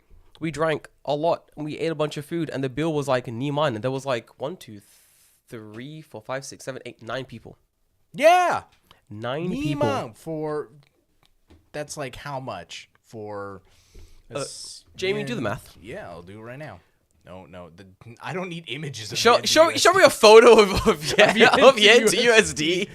So 20, that is $128 divided by 9. So that's not times 9. $14. $14. $14 USD. I gotta make this really clear though. For $14, I think I drank 1, 2, 3. I drank 4-liter beers, the big boy. So I drank 4 liters of beer. We ate pretty much everything on the menu twice, and then we just had like snacks, and then everyone else also drank. So there was a lot of shit going on. $14. Yeah, like $14. Fucking love how Tokyo. you can't argue with like a price like that's No, it's fantastic. Fucking crazy. Fantastic. UK, terrible. Canada's the same way. It's fucking shit. There is like nothing to do in the UK, and I find that like wow, it costs $20 to eat a McDonald's. I'd kill myself. That's fucking ridiculous. Dude, I'm paying like 2,500 yen for like a Big Mac meal and another hamburger. And another bro, guess bro's locked in, bro. I guess. Like, Yeah. Hey, you just gotta get that. You gotta get that cheeky extra double cheese. 100%. You know? Thing is, I can pay 2,000 yen and some change for a Big Mac meal, a double cheeseburger, and a slave to bring it to my house. Yes. Am I not wrong? I'm paying for modern day slavery for a man in his 40s to bike me my fucking nuggies to my house. That reminds me, I haven't eaten tonight, so maybe I'll just order something. We'll continue, but Fuck yeah. Yeah, exactly. It's absolutely ridiculous. Like that is like the situation in Japan right now. It's absolutely insane, honestly. But yeah, so like the UK has an issue where like there's kind of nothing to do there. There's great museums there, to be fair, but if you've seen them all, you've seen them all. They've got some libraries, but I'm not trying to study currently while I'm in the UK. You know, I'm trying to think, what was there to do? You can do the whole like touristy stuff, but like generally when it comes to, like actual things to do, there's kind of nothing. You're kind of just stuck. You go to your friend's house, you hang out in like a bar or a pub or something. You go like location, whatever. But that's kind of it. It's like nothing to do, you know? Go to the cinema. Dude, the cinema can cost like $30 per person. Easy. That's crazy. Easy. My sister was telling me like she would easily pay like a couple $100 for like a day out in the cinema. And I was like, that's not possible. $100 to go to a movie? Fuck that. Yeah, movies exactly. are like trash garbage now. Yeah, too, so, exactly. like, that is not a good proposition. Yeah, there's a lot of that. Basically. $100 to go see a shit movie? No, thank you. But no, a lot of that. The UK wasn't the greatest location to visit. But to be fair, my grandmother's 90th birthday was fantastic. Good to saw a bunch of my family members I've not seen in a while. I thought you had went to go to a funeral. That was last time. Oh, okay. This is a. Oh, that was last year. I see. Last year was a funeral. This year was my grandmother's 90th birthday. Mm-hmm. That was fun. And then September, July is my little sister's wedding. So I'm back in July for that. I'll show my grandmother if I can find a photo of her. She's 90. My family doesn't fucking age normally. So everyone looks like young as fuck for their ages. It's really the stressful. fact that you're 90 is still like you've won already. Dude, she's so ganky as well. We call her OG. She's fucking sick. Let me find her. But she's great. She's really ganky. She's like up and about doing things. Like the family's massive as well. So like everyone just like chilling and hanging out. It was good. I saw Tyrone. You know Tyrone. Mm-hmm. Yeah. He had a baby. He had a little girl. Yeah, I'd heard about that. Yeah. One of my friends that I've known for like fucking forever had like a little baby. Bless her soul. Oh, that's my grandmother. That's my grandmother. Bless her soul. 90 years old. She does not look 90. She's like maybe like late 70s. Right. And she moves like she's in her late 70s as well. Absolutely ridiculous, dude. Like seriously, my family's weird. But she was cool. She was ganky as fuck. A bunch of my cousins came, my uncles and aunts and such. Got to see people I've not seen in a while, which is very interesting. I have a whole thing of like, everyone knows what I'm doing in my life because my mother is my number one fan. So she'll tell them like, Jordan's doing this in Japan, yada, yada, yada. Uh-huh. I was talking to my cousins. They were like, oh, Jordan, how's Japan? How's this? How's that? And I'm like, who are you? Wait, what? Who are you? What are you doing? What is your name? Who is this person? Yeah, legitimately. There was a lot of like, who are you? I need a second for my brain to update who you are. Like there was that for a little bit. Are you one of those people who have like one side of your family is like really, really large, so there's just like people who are there and you're just like, who the fuck is That's this? my mom's side. Yeah. My family's so because my mom's side she has like 7 siblings. Fuck me, yeah. So like you get like one or two generations down from that, and it's like, who the fuck is this person? Like I have no fucking idea who you are. Do you ever think though where like your mother will talk about you to the family so everyone knows what you're doing and shit? 100%, yes. How insane is that? It is very weird to go back and they're like, oh, I hear that you're doing this, and I'm like, how the fuck do you know that? Right? Like, and you're I haven't even told anyone. Right? It's crazy. So I got back and it was like, oh, I heard you've been living in Japan. Are you? The big question was always fluent. Yeah, it was like, it was like, how's Japan? Are you fluent in Japanese? Are you coming back to the UK? And I always laugh so hard at the third question. I'm always like, why? Are you coming back to the UK? Well, I've been here for 10 years. No. That's a hard no. Hard no, dude. Speaking of that, next month is 10 years. Actually, I think it's like the 6th of March will be 10 years. PR, baby.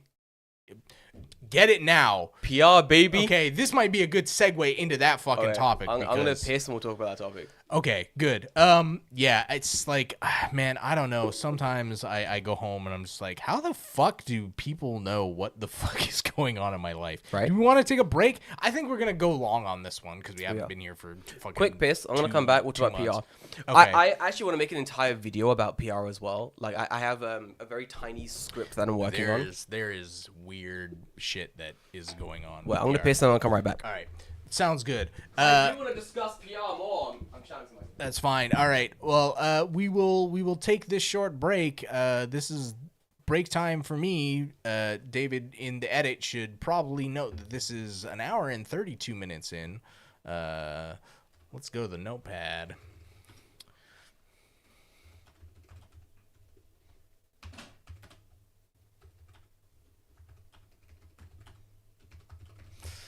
How's everyone doing? I don't know who is watching here, but I'll just hang on. There's my 3 claps that'll indicate to me where I need to edit this. How you doing, Dan? I have not talked to you in a hot minute. Are you doing good?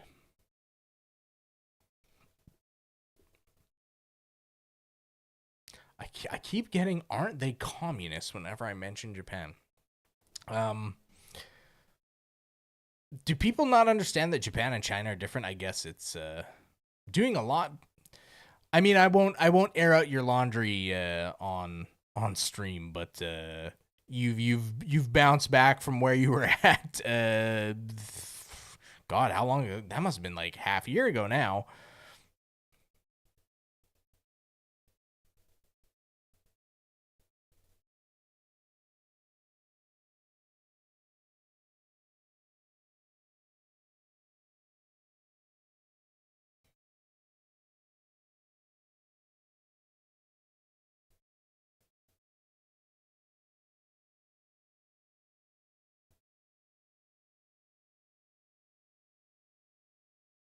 Oh, that's good. That's good.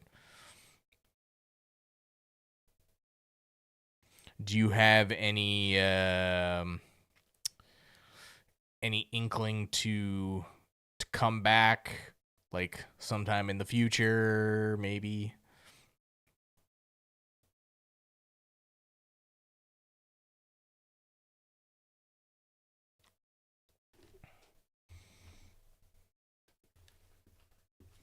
I would assume you do, since it seemed to be where you wanted to. Keep saying China instead of Japan. Yeah, people who don't know the difference are kind of insufferable.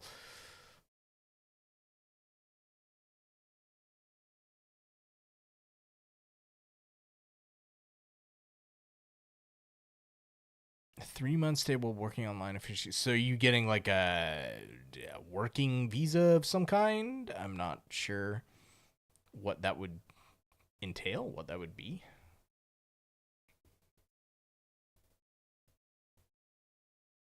Because I don't think you can work on a tourist visa, but.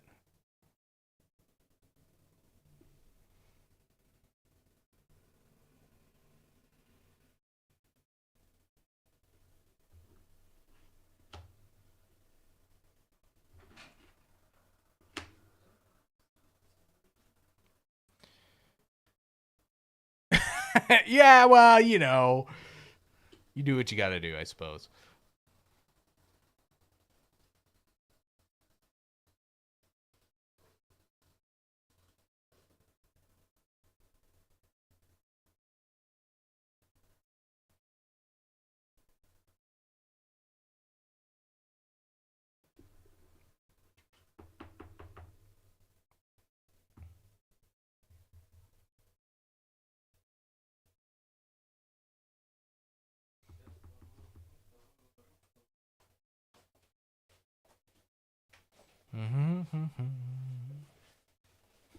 All right, dinner's ordered.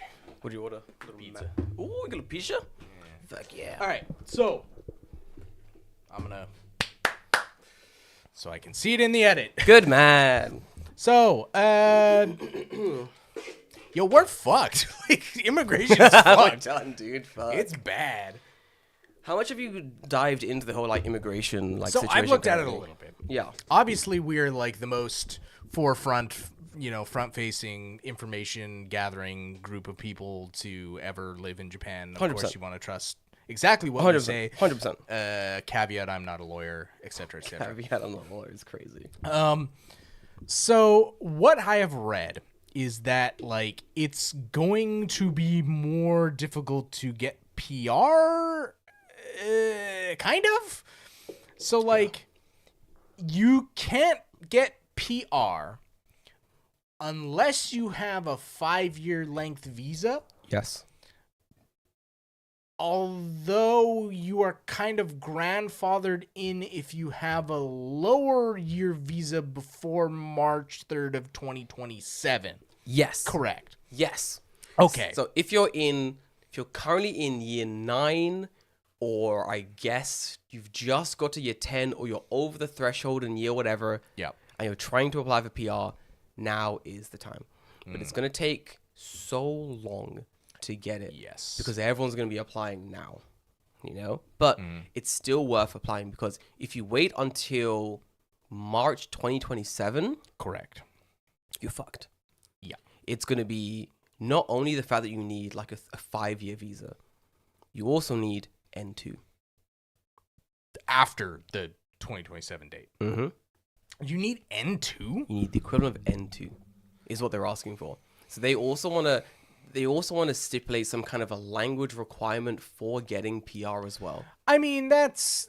That right? You know what? Okay. Right? So, go on. I think a lot of people would look at that and be like, they want me to have a language requirement of N2? What the fuck? Like, that's insane.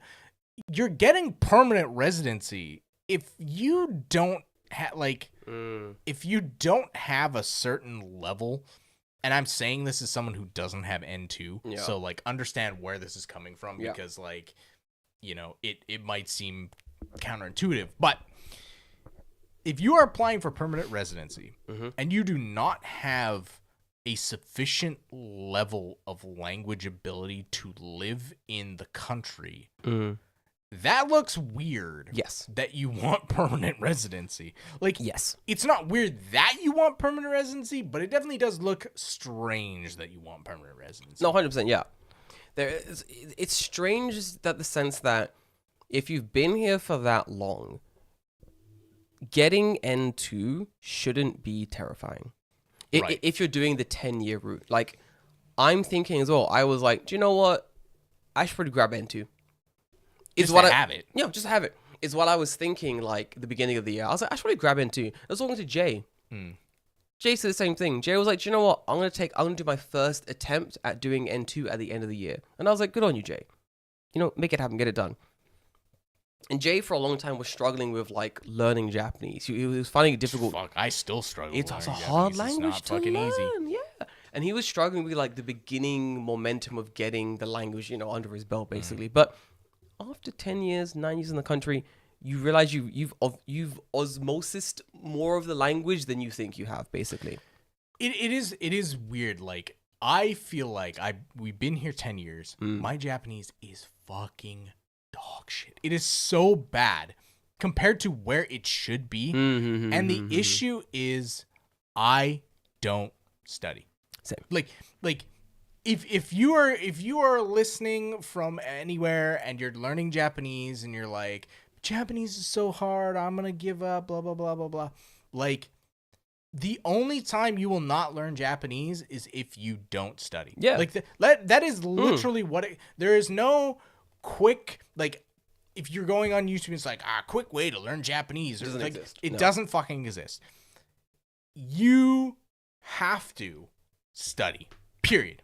Like, even if it's for, okay, I'm going to pass N2 and that's my goal. Like, there's no speaking requirement on the N2 test. Oh, not at all, no. So if you want to study just grammar and kanji, go in there, ace it, and then someone asks you, like, oh, do you want a fucking bag at the konbini? And you go, yeah, basically. fine. But, like, hey, you got N2. Like, the paper says you smart, so Yeah. you smart, I guess. There are people I work with who have N2, but my Japanese is way better than theirs. And I'm like, It's application, yeah, right? Like, literally, yeah, that's it. But I could maybe almost guarantee those people can read far better than you can. 100%. 100%, yeah. Which they is can. the issue, right? Because, Yeah. like, language is split up into three things. It's listening, it's speaking, and it's reading. Yeah. Every language on the fucking planet has those three things. The unfortunate reality is, like, with Japanese, sometimes you are just better at one of those three. Yeah. For me, sadly, speaking. Yeah, for me, it's reading. So, like, realistically, there's no reason why I shouldn't have fucking N2 at this point. I just need to study. What's funny as well is that you'll probably end up in a situation where you'll start like you'll crack a textbook to start studying for N2, and you'll be like, oh, I know a lot of this shit already. That happens a lot, actually. Yeah. Like you can see the fucking pink book sitting over there. Oh yeah, That is all of N2, N3 kanji, I believe, if I Mm. remember correctly. And I went through that whole book. I don't think I ever got less than 80% on any kind of test. See what I And mean? I'm like, this is easy. Mm. But now I probably look at that book and I'm like, I forget all this shit. Like, guaranteed. So, like, unfortunately, kanji is a weird thing where, like, If you don't use it, you will lose it. well, if you don't use it, you lose it. But also, there's like kanji that like you just don't fucking see, Ever. and that kind of shit starts to appear in N2. Yes. So it's Yes. like, fuck, okay, like I really do have to study, but When? when? Yeah, Not even when. It's like how. And it's not even when. When I can, you know, if you really want to study, you can make time. Yeah, like, you will, an yeah. hour a day is not that much, Yeah, it's true. realistically. Like, which is kind of why I'm kind of like, yeah, whatever for this whole like visa renewal spike, visa language requirement that may potentially be tagged onto like PR.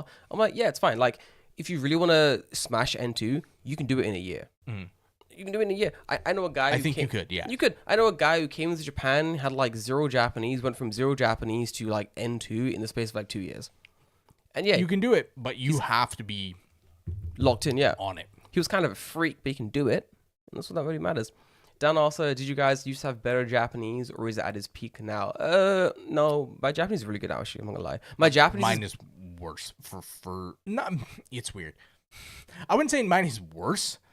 I'm now better at different things than I was before. My Japanese is definitely better because I use it for work and I use it at home. See, I don't use it like outside of like when I go outside by myself. Yeah, That's about the only time I'm using Japanese, I use it like every day. which is a fucking problem Yeah. for me because like there's no input like passively like anywhere. you need I it. don't watch anime. I don't. Well, Japanese music I listen to like off and on, but like music isn't. I feel like music is not a great way to learn a language Not the best. No, necessarily. yeah. Because no one in real life is singing about their daily tribulations. You want to get like it's TV, it's anime, it's shows, it's like just things you got to input basically. Without that, it's a little more difficult to like get the output a little higher, I would say. Yeah, that is hard, isn't it? Yeah, fuck. You gotta really like up the input. And I mean, again, this comes back to like third spaces. Like There if we I go. was able to get out there and be like, okay, well, like my Japanese shit, but like I'm gonna try. I'm gonna go to this cafe. I'm gonna go to this like language cafe or whatever and like study up there. What have Do you? something, right? Yeah. They also are gonna increase the fees. Yeah. So the fees. Okay. Here's the thing. I think a lot of people don't understand about the fees. Yeah. You only pay the fee if it's successful. Yes. So if you look at it in that way, the previous amount that you're paying was what? Nanamon? Ichiman. Ichiman. Yeah, Ichiman. Ichiman. For permanent residency? 10,000 yen. That's it. $100. You're Like crazy. less than that because $50. if you, yeah, it's like not even that much anymore, right? So like if you're thinking about this in terms of USD, it's like 70, 65, 75, maybe And that's something it. like that. I mean, I have the thing here. I can just look it up right now. 200,000, you mean? As of February 28th, Damn. it is $64 to God get damn. permanent residency. 64. So like you're only having to pay that provided that you have passed and are being given permanent residency. Yeah. So the people were like, "Oh, it costs like 30,000 yen now." It's like 20.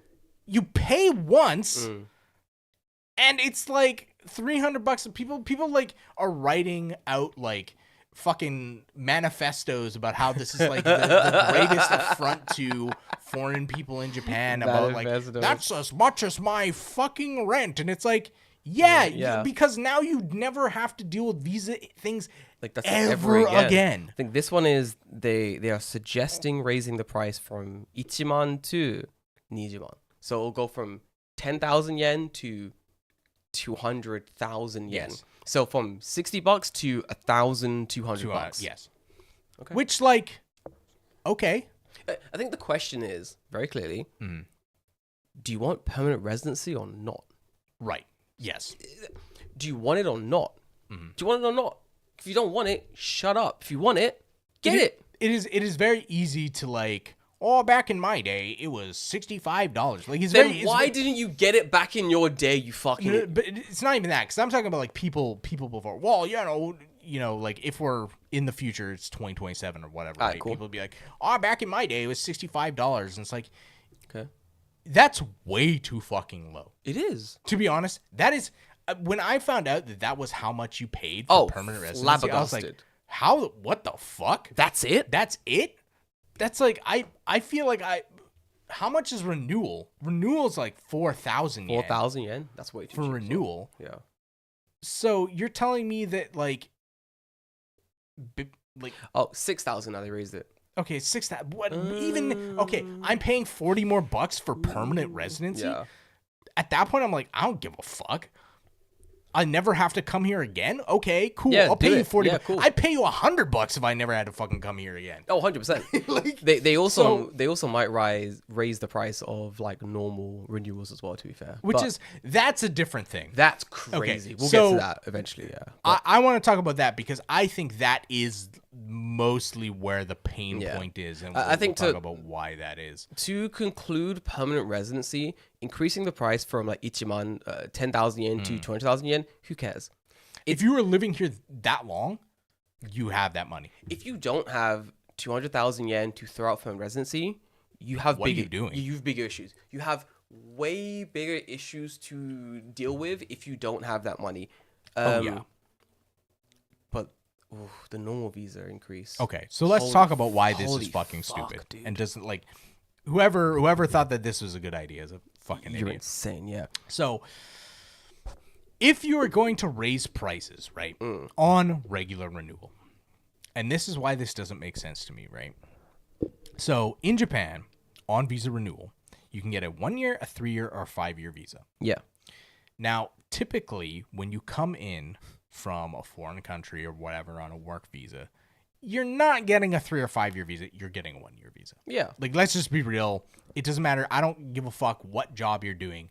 Typically, for a large majority of people, you are getting a 1 year visa. Yeah, pretty easy. Now, that's fine. If you're like, okay, it's my first year, I get 1 year visa, whatever, and I go back. I reapply to get a new visa. Cool, fine. The issue is that the process for renewal of the visa is completely opaque. Yep. In that, if I go to my next renewal after year one and I say, I am requesting a 3 or 5 year visa because I intend to stay longer than 1 year. And then you get your thing back and it's like, okay, you requested a 3 or 5 year visa. Here's your 1 year visa again. And you go, Yeah. Why? What the fuck? Yeah. why? Because there is no criteria available for the applicant as to what determines the outcome of your application. Yes, when you reapply, you will get a visa. But you have absolutely no idea why it's 1, 3, or 5 years. It's random. It might as well be. I'm sure it's not random, But it feels random. but it might as well be random because I don't know what the rules are. And I don't think anyone knows what the rules are. That's the thing. I'm playing a game where I roll a dice and I throw it behind a corner and I can't see what the result is yes. or who's fucked with the dice afterwards. And they go, 1. Oh, it's 1. That's Yeah. 1. That was 1. It's 1. Can I check? No. No, it's 1. Trust me, it's 1. It's 1. Right? Yeah. And it's also a point of like, oh, I throw the dice behind the corner, it rolls a 6, and the guy goes, I don't like that. It's a 1 now. It's a 1 now, right? yeah. Like, because there's no transparency and there's no guidelines as to what will constitute awarding a 1, 3, or 5 year visa, you might as well be gambling. You are, basically. So the reason this becomes a problem, you see, is because now I'm going to need a 5 year visa to get permanent residency. if I don't know what I need to do to get a 5-year visa, am I supposed to just wait until some guy deigns me nice enough to give me a 5-year visa? Yeah. They've also increased the pricing for these visas as well. So like Right. you kind of you want to get a 5-year visa, but mostly because of how much they've increased the price of 1-year visas, and now 3-year visas don't exist. They don't exist. I don't think they exist. It's like the thing I keep seeing is 105. Okay. See? 1 year, 5 year. There's no 3-year visa. For what type of visa? All visas. Resident status, renewal or change. 105. For all visas? That can't be for all visas. Doesn't say. Is that for? But like my question is because there's multiple different visas. There are, yeah. Is that for working visa? Is that for temporary working visa? Is that for spousal visa? Is that Who knows? Yeah, who knows? Well, Exactly. Exactly. That is the fucking problem. Yeah, exactly. They've not said, because a lot of these ideas they've thrown out, they've literally just thrown them out. There's no clarification as to what money is tied to what thing. There's no like breakdown of the different visa types and what Right. that means for like renewals. They just said these changes seem cool, and they've done that. For example, up until now, it was 4,000 yen to renew a visa. Now it's 6,000 yen, still pretty cheap.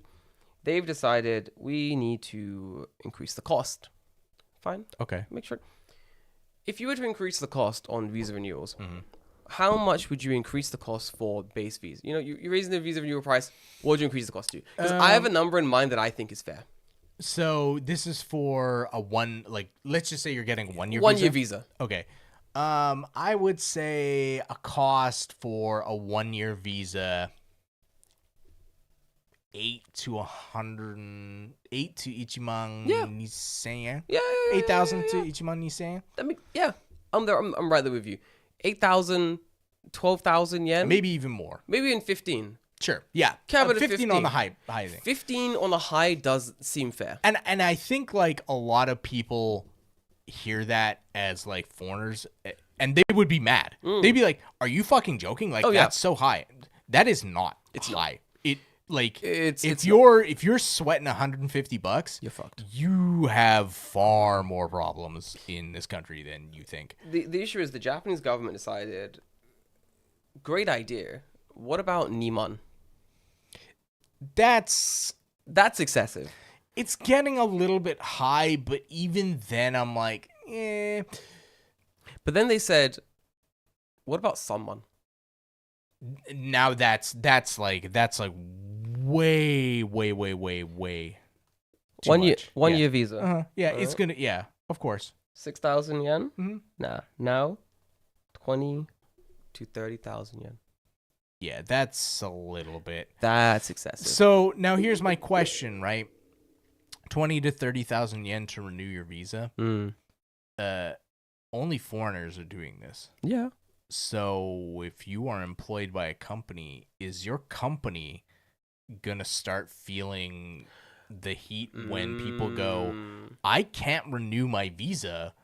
Are you going? Because like if in order legally for me to work for your company, I need a visa. Are you going to pay for some or all of that visa renewal cost? Question, yeah. And I'm gonna wager the answer is no. Fuck you. Yeah. To which I say, okay, well, I guess don't have foreign workers then. So what do you do there? Because like we both taught English for a long time in dog shit companies. Right. The pay there is bad. Correct. It's really bad. There are times where I've known people who are like, the pay is really bad and the travel is so like intense that they didn't have money at the end of the month. Right. Right. And you think, oh, budget better. You can't budget zero. Sure. Yeah. You know what I mean? So after you've paid rent on the house that the company has put you in and the bills and the gas and what have you and food costs, you're kind of just stuck with whatever you have left, you know? Sure. There's nothing else you can really do. Nope. And you can't move house. You don't have money to move house. That costs money, right? Yep. You're kind of just fucked either way. So like my question is, right, so like if the company goes, hey, you need to pay for your own visa renewal. Please budget for the fact that you're going to have to pay Neiman to Samayam for your visa renewal. Yeah. That's one thing. But if the issue becomes I don't have enough to pay for my visa, then what's the company gonna do? Like, I assume they're gonna fucking garnish your wages. I mean, that's kind of the only option, right? Yeah, So- literally. They're gonna be like, we're gonna take out 2,000 yen every month for the next X months until we have the money back, basically. Okay, next year rolls around. Right? You've garnished my wages every month to pay for previous year's visa. Yeah. Guess what I got to do now because Yep. there's only a 1 or 5 year visa and I'm definitely not getting that 5-year visa. Gotta renew again. Got to renew again. What's is- going to happen, right? It's just a visa tax. It's going to be a rolling problem, I think, right? Yeah. So either one or two things need to happen. Either the company's going to front some of the cost because the reality is it's cheaper to pay Neiman N to renew a worker's visa and have them work an entire extra year Oh, yeah. than it is for them not to renew, find out they're an illegal worker, Yeah. go through all the rigmarole of finding out, oh, hey, we broke the law, and now we're in shit. Like, Yeah, my bad. Yeah. it is realistically more beneficial to the company to be like, yeah, I'll just pay, I'll just fuck it. Yeah. right?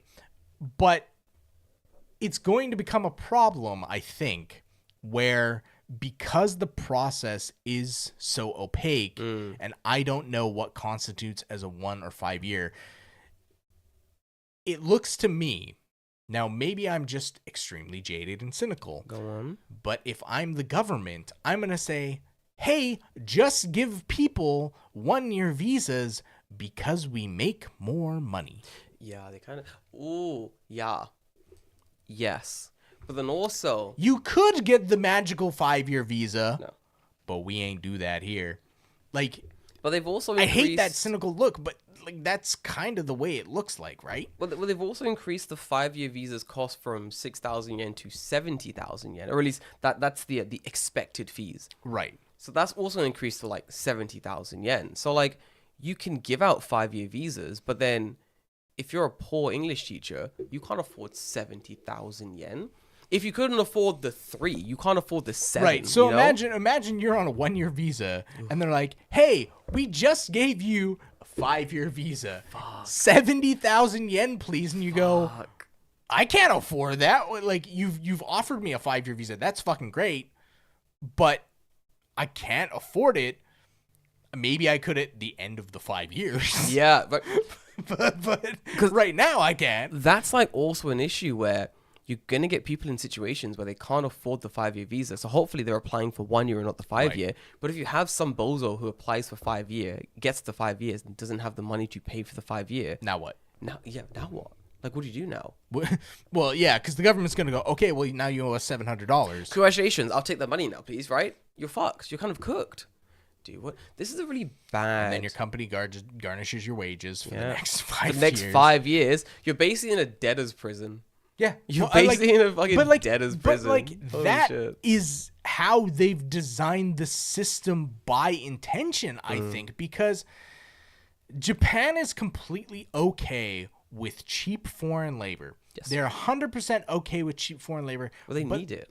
They need it, but they're also like they also hate cheap foreign labor. Like it's such a weird dichotomy where they're like, we need these Yeah. cheap foreign labor to come in and work, but fuck them. We Yeah. hate those motherfuckers. They don't know anything about. It's like It's so stupid. Yeah. it's like what do you expect to happen? Like you put in roadblocks every single fucking time you want to do anything, and then you don't do anything to remove any of those roadblocks, right?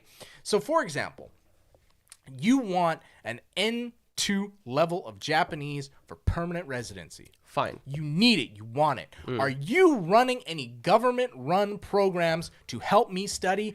No. No. Of course not. Of course not. No. Okay, well, you said when you introduced the increase in money for paying for visas, that money was going to help foreign people That's right. Yeah, to integrate or do whatever. Make the system better, yada, yada, yada. I fucking guarantee you there will not be a goddamn language class run by the government fucking ever. The thing is, what is that? The money that they're saying that the increased fees are need to do with like the stress on the system caused by like the increased amount of people applying for like visas and PRs and stuff. Cool, fair. If that's Fine. the case, understandable. But like, it's currently a 2-year waiting list for PR, and then it's right. I know, right?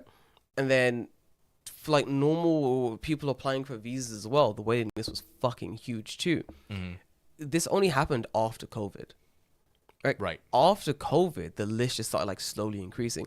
It feels to me that they just weren't working during COVID, or at least weren't working efficiently, and now there's like a massive backlog of people they have to like get through the application process.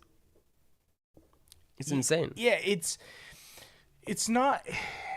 The other thing too is that they actively want you to renew visas and learn Japanese and whatever, and like that's perfectly fine. Yeah, but of course, if you're increasing the cost and your public like statement is that, oh, we want to do this to curb illegal immigration.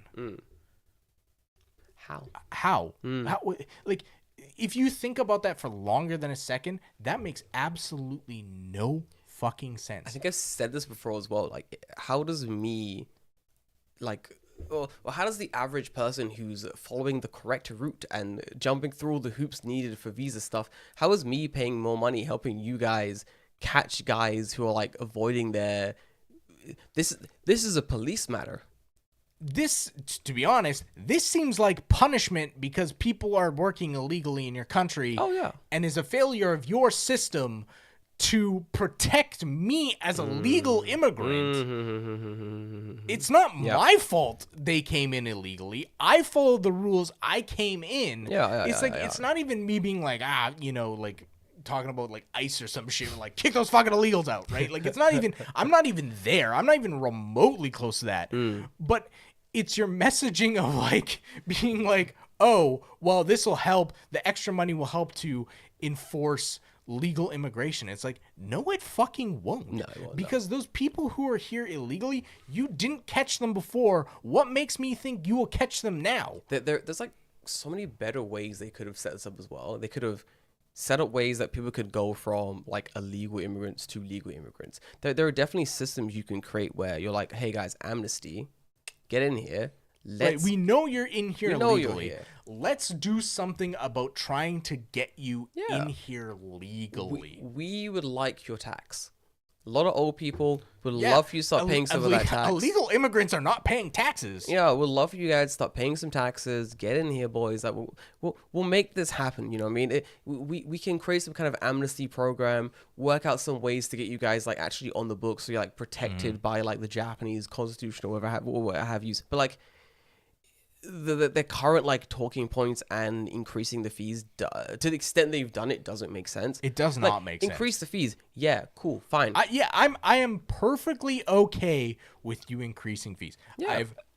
I think that previous to this, the fees were very low. I agree. Especially if you compare them to what it costs in other countries comparatively, right? But like as much as like you would want people to think that, you know, it's worse than a first world country. It's not. It's like considerably cheaper than most first world countries, right? Yeah. So like the fact that it's been so low for so long is kind of like, okay, I understand why you're increasing it, but it doesn't make sense when your messaging is put out as like, this is going to help solve a different problem that is completely unrelated. It's like, it's not. You're punishing me for following the rules. The problem is, what is that? Going back to, I was talking about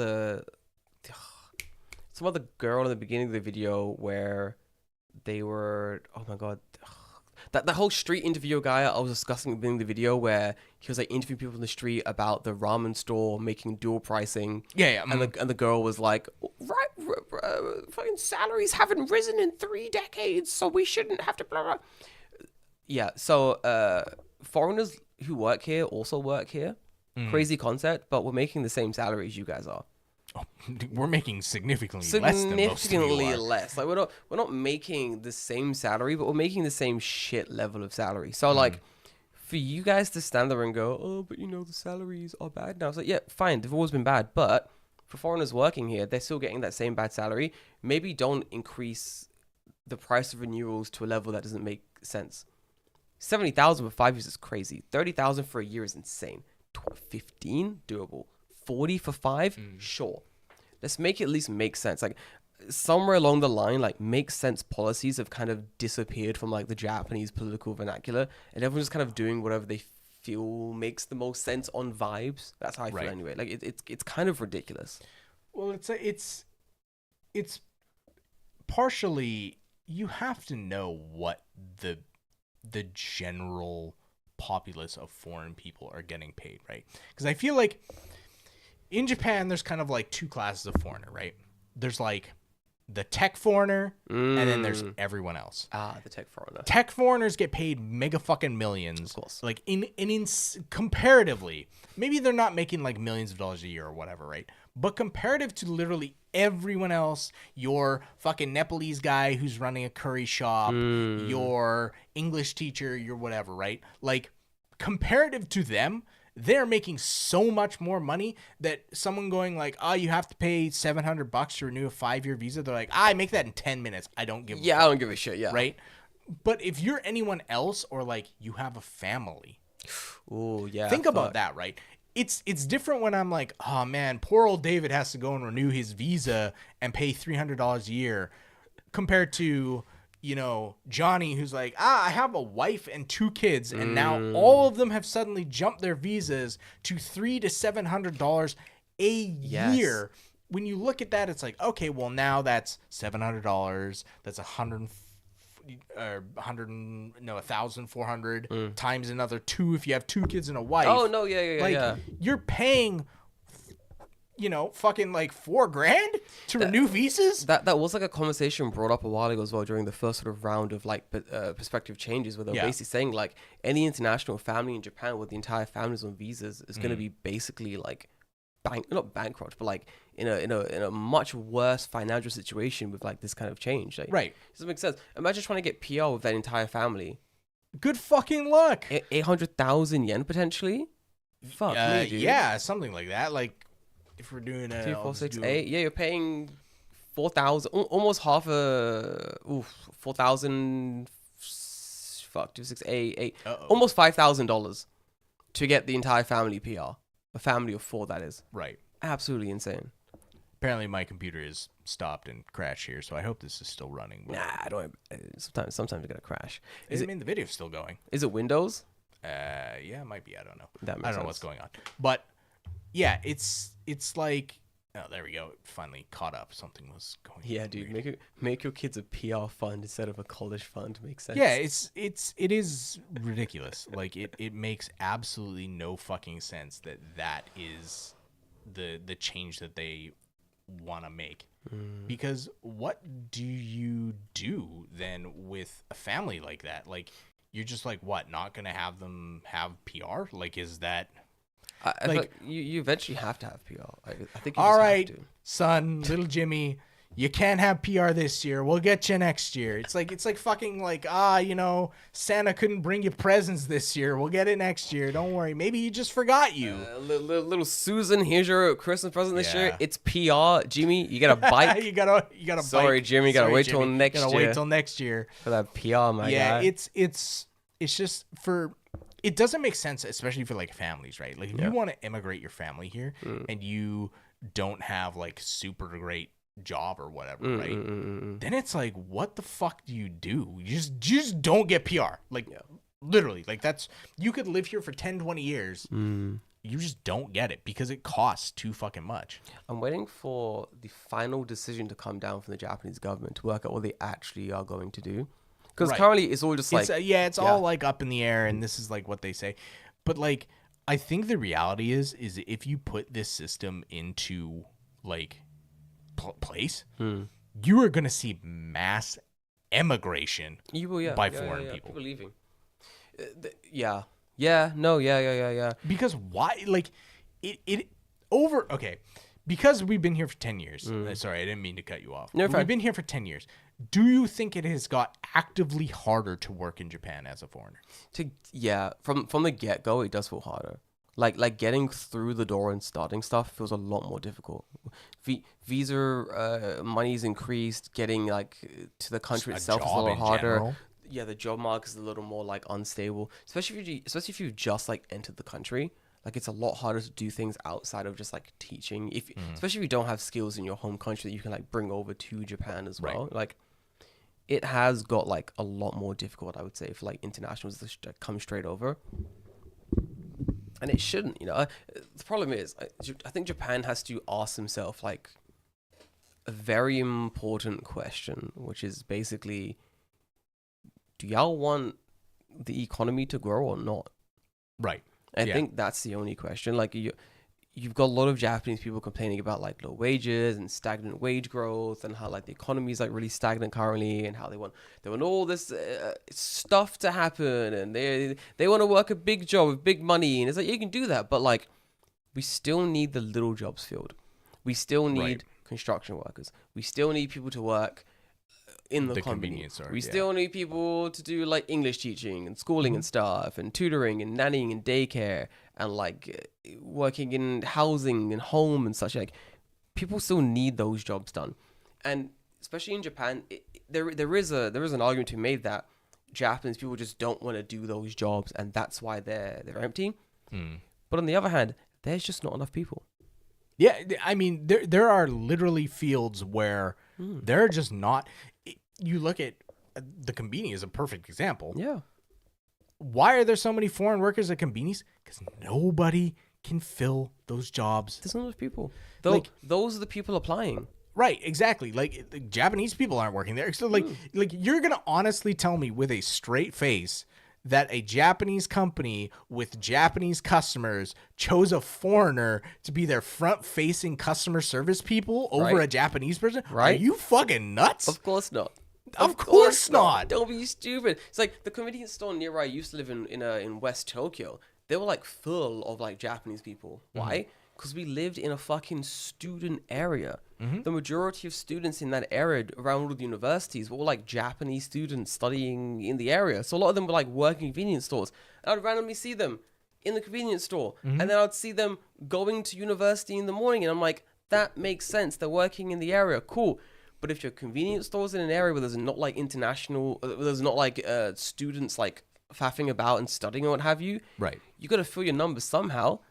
And if you throw out an ad like, oh, hello, we're paying minimum wage and would like you to work 12 hours a day, who do you think's applying to those? Yeah, exactly. It's not me. Yeah, it's definitely not me. And it's not other Japanese people. It's literally just like internationals who are here for like short stays or working holidays or whatever third reason they're here for, and they need a job. And that's the job that's easy to get. So they're going to take it, you know? So stupid, honestly. And it is also annoying that the visa price that you've increased on a visa is also the exact same visa that's preventing you from doing other jobs you could probably do. No, yeah. like the way that they've stratified visas here to be like, oh, you can't work this job because you're not on this type of visa is like, okay, well, I want to change my visa. Okay, well, that would be another $500, please. Oh, that's right. Yeah, changing visa. Okay, so I also won't money. change my visa. Yeah. Okay. Are you gonna change your visa? I'll take the Sun Mun. Yeah. Thanks, dickhead. Should have thought. Should have no. thought ahead. Right. Ridiculous. Yeah. It's such a weird situation to where like I don't think that they have thought through the outcome of what will happen when and if they put these things through, because for people who don't have to deal with the reality of what it is to be a foreign person working with a visa, you're not considering like what kind of problems are going to arise because your employment is tied to your length of stay, your employment is tied to whatever company you work at. So it's like, okay, well, if I'm thinking about this in like what happened to me specifically. Right? So I was working on a humanities visa. I left. I got like an engineer's, like the whatever the different type of visa was. Right. So, and that was just because I decided, oh, I want to change my job or whatever.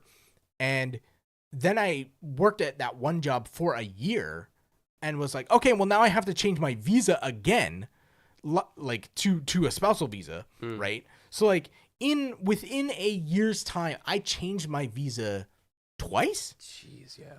So that if we're talking about how much that's going to cost, 6,000 yen easy. it's Jumon. Yeah. You're looking like Jumon. Fuck me. I don't know. I'm not the biggest fan of the visa change. There's definitely better ways they could have done it, but I am generally waiting till the entire situation is kind of resolved, so we know exactly sort of where the government plans to go with this. Because when it comes down to it, it's still just like not an estimation per se, but they're still like they've not decided the final cost of a lot of these like visa increases. So for all we know, it could be a situation where they go, do you know what? We decided not to be dickheads, and we're going to make the price a little more affordable. So there is that, basically. We could see good things in the future. Yeah, it's hard to say what's gonna happen. It is.